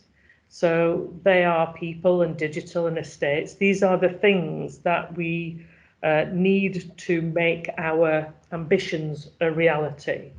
So if we have an ambition, for example, to keep people out of hospital by using telemedicine, then we need a digital and IT infrastructure that enables that to happen. If we want to design fit for purpose buildings and good, healthy, conducive environments in which people can either undertake self-care or can default to hospital care, we need good estates infrastructure. You know, a really good example of the impediments that we're experiencing now as a consequence of having a building as old as the one that we do have at BRI, as beautiful as it is architecturally, it is not conducive to the delivery of 21st century healthcare. When you're dealing with a pandemic, the last thing you want is a Nightingale ward with no single rooms and lots of opportunity for pandemic to spread, even inside the hospital. So we've got to have a good estate infrastructure.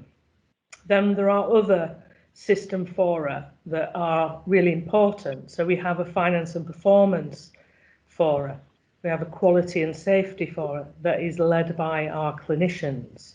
And we have a clinical forum and a strategy forum, so that the respective leaders on strategy, for us people like John Holden, and John will have an opposite number in each of the providers, the Care Trust, Airedale, the commissioning function, local authority. They can sit together and talk about not just a strategy as it applies to Bradford Teaching Hospitals, but a strategy as it should apply to the whole of the place. And then we have a function around our development as an integrated care partnership. So it's okay to put these boxes on a sheet of paper and say, you fit in that box and this is what this is about.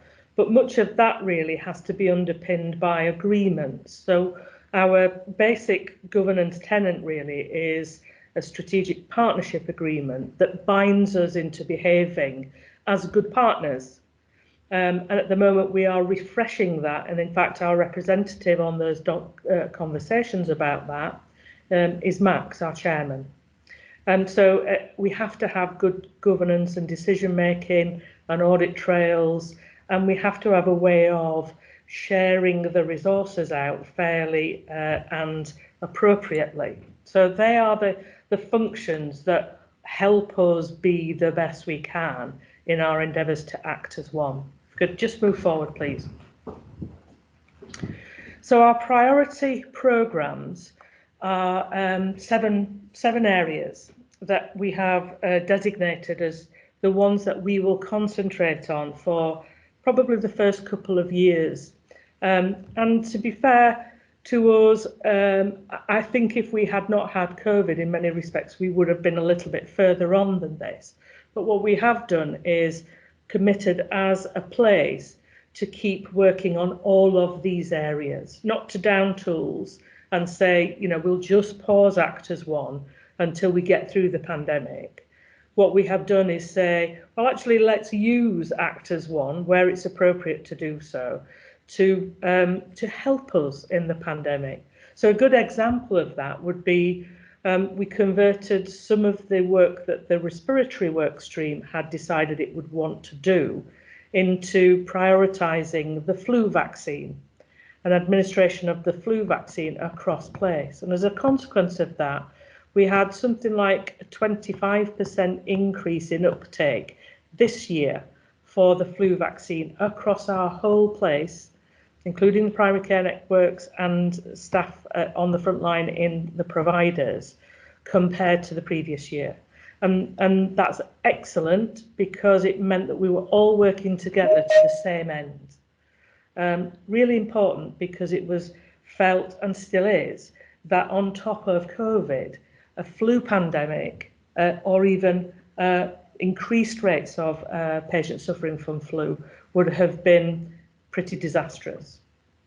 So the priority programmes are access to healthcare. This is about how we as a secondary care organisation work more closely with primary care colleagues to make sure that when patients present in primary care, that they, as far as possible, are managed in primary care, and only the ones that need to come through to us as a secondary care provider come to us, so that all the prerequisite tests, advice giving, etc., is done in primary care.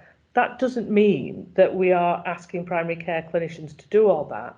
What it means for our part is that our clinicians are reaching out and doing some of that via telephone triage and advice and other mechanisms that I've previously alluded to. The second area was better births, because we took the view that actually the outcomes for women having babies in Bradford District in Craven are actually not necessarily as good as they are elsewhere in the country. There's lots of reasons for that, but we really need to do better. For our part, we had the CQC report that had found us to be requiring improvement in that particular area. It was the one area that really we had to pay much more attention to, and as a consequence of that, there's a very, very significant programme of work called the Improving Maternity Services Programme.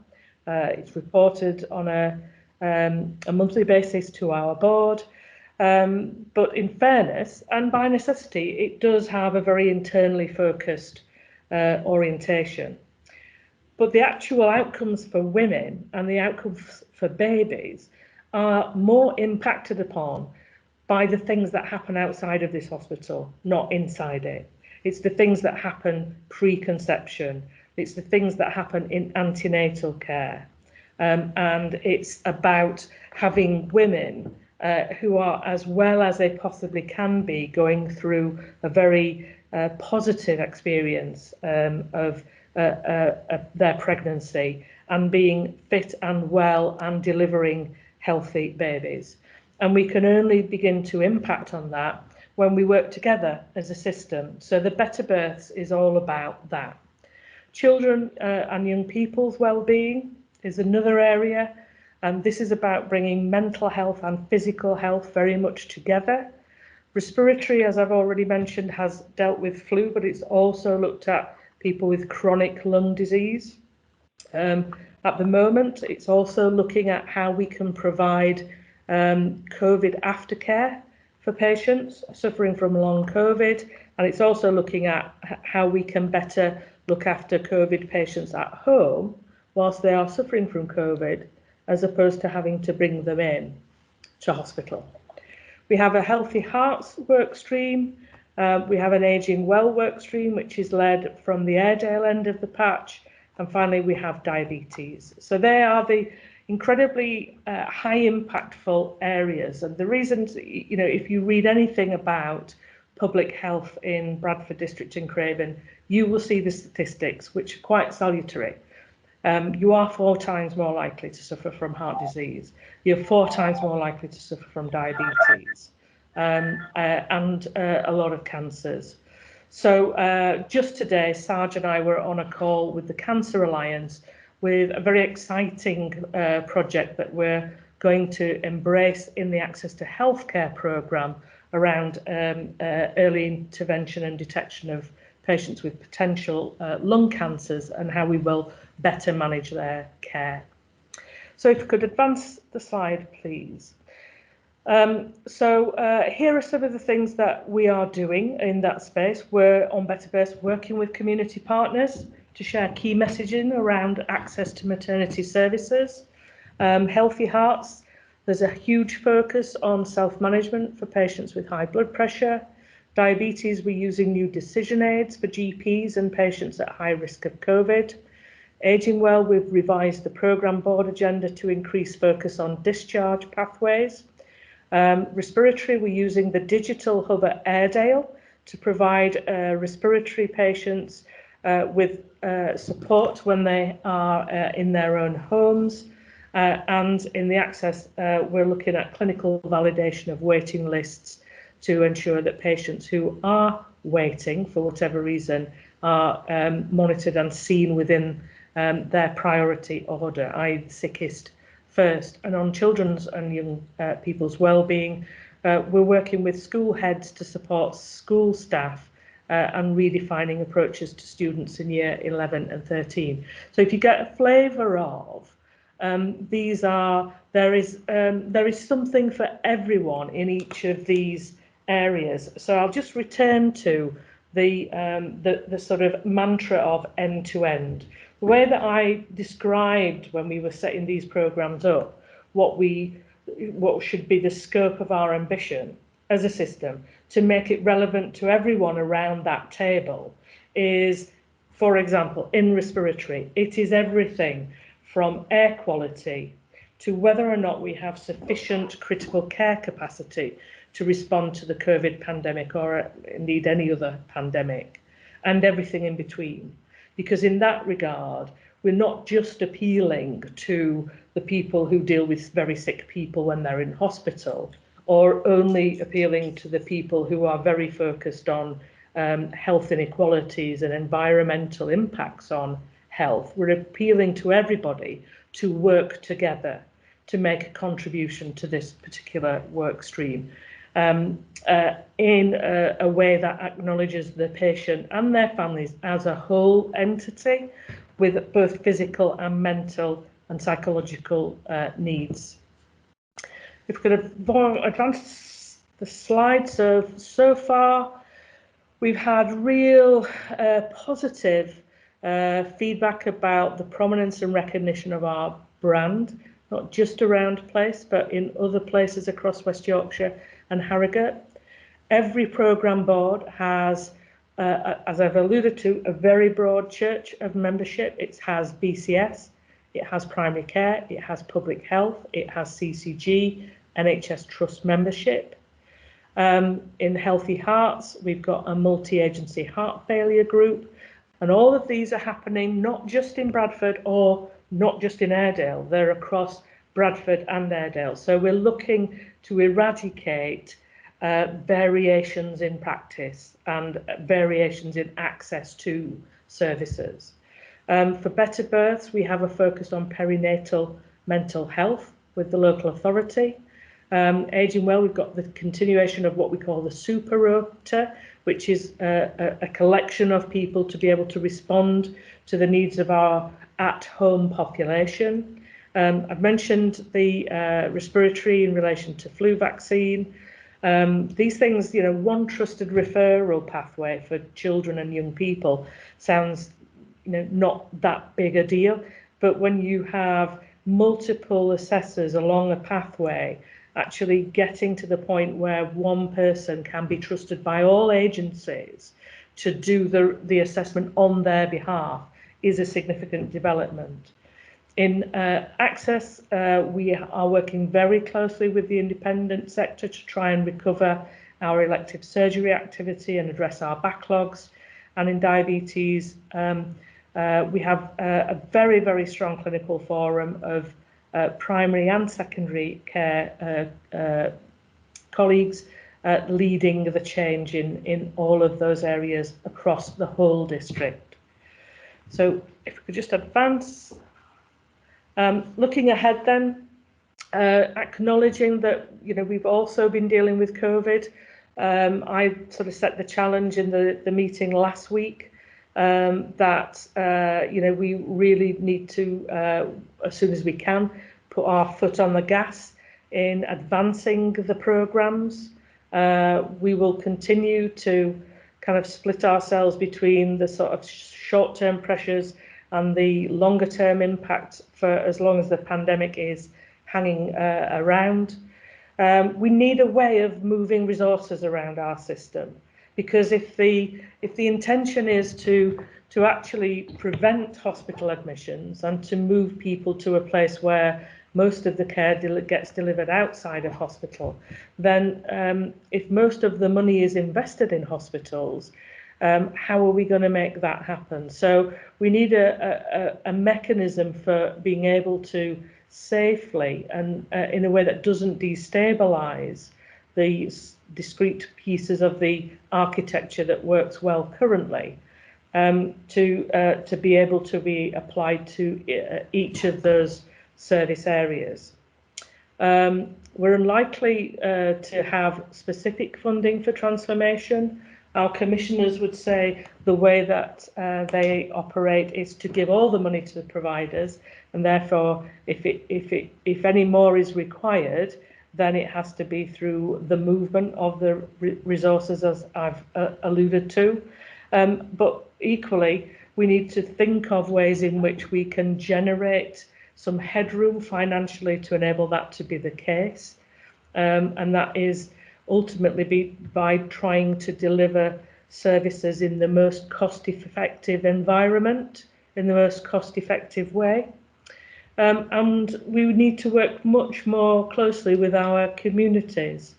I think it's been a number of years actually under discussion about whether or not as a place, in order to kind of support the Act as One programme or its predecessor, whether there should be a joint investment from each of the partners in a specific lead for communications and engagement, and we've just managed to secure that.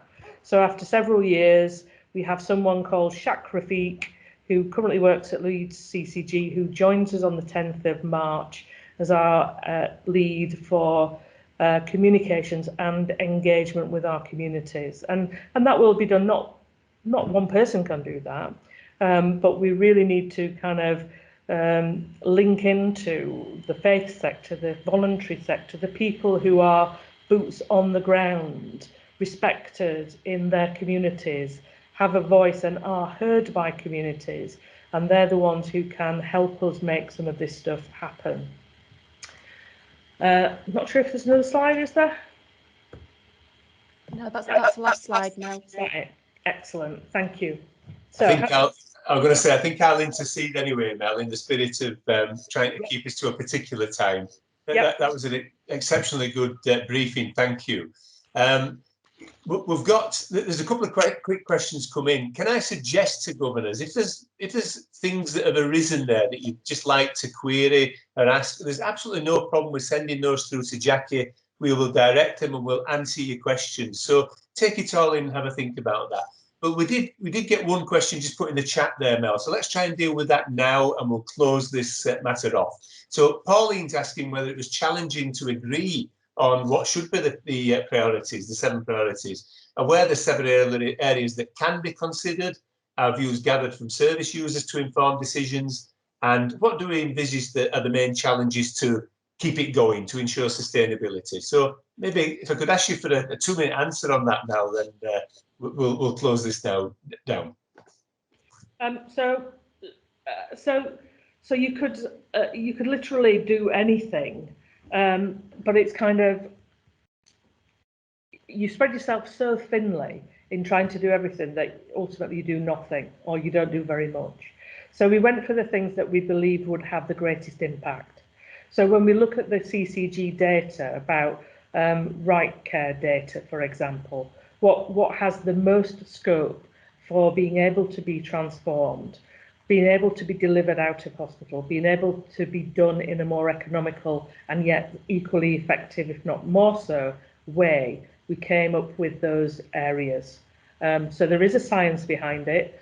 We didn't include stroke necessarily, but stroke has been done. So the reconfiguration of stroke services have already happened, but equally so, the predeterminants of whether or not you are going to have a stroke, guess what? They are very, very similar to those that will also give you a heart attack.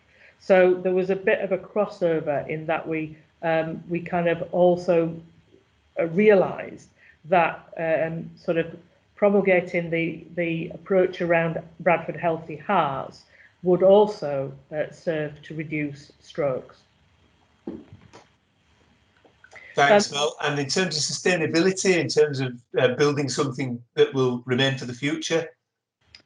I'm not quite sure of the question and the specifics on what bit of sustainability, but in terms of the momentum and the buying and the commitment from partners, I think it's very strong, and I'm told it's stronger than it has ever been in terms of the history of working in this space. So I think we've got a lot to be optimistic about.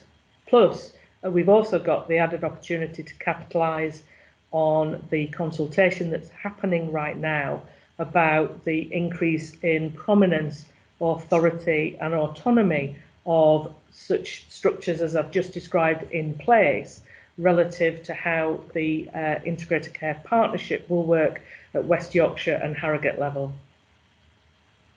I think it's a model to stay, Pauline. So yeah, thanks very much for your question, Pauline, and to you, Mel, for the detail which you've given. Thanks very much. I'm going to close that item down now. We are at the end of our open Council of Governors meeting, but I should just turn to non-exec colleagues and ask whether any of you had anything further that you wish to add before we close the meeting. And I'll also make the same offer to David as my vice chair. David, we've obviously transacted a lot of business today, as well as hearing a thorough, detailed report from Mel. And I know governors have been at it all afternoon in discussions. So is there anything you'd wish to add, David? No, I don't think so. No, just thank Mel very much for her detailed update and the presentation on Actors 1. So no, nothing further from me, certainly. Yeah, no, thank you, David. Yeah, I mean, obviously I turn to David as vice chair. The non-exec directors, there's no hands up there, so, and obviously people have had a good opportunity to speak with non-exec directors. So I propose that we have dealt with our business. There was no other business, and so we've come to the close of Council of Governors open meeting. Thanks very much for your attendance, everybody. This is a recorded meeting. It will be published. The nature of the attendance has been terrific. There's been a lot of governors here, very, very few apologies, and just about every exec officer other than Paul who's just joined us. And so we'll make sure you meet Paul very soon. the meeting is finished. The chat is retained in order to advise the notes of this meeting and whether anything else needs to be dealt with. And we'll move straight in now to a different meeting, which is the closed meeting, single item agenda.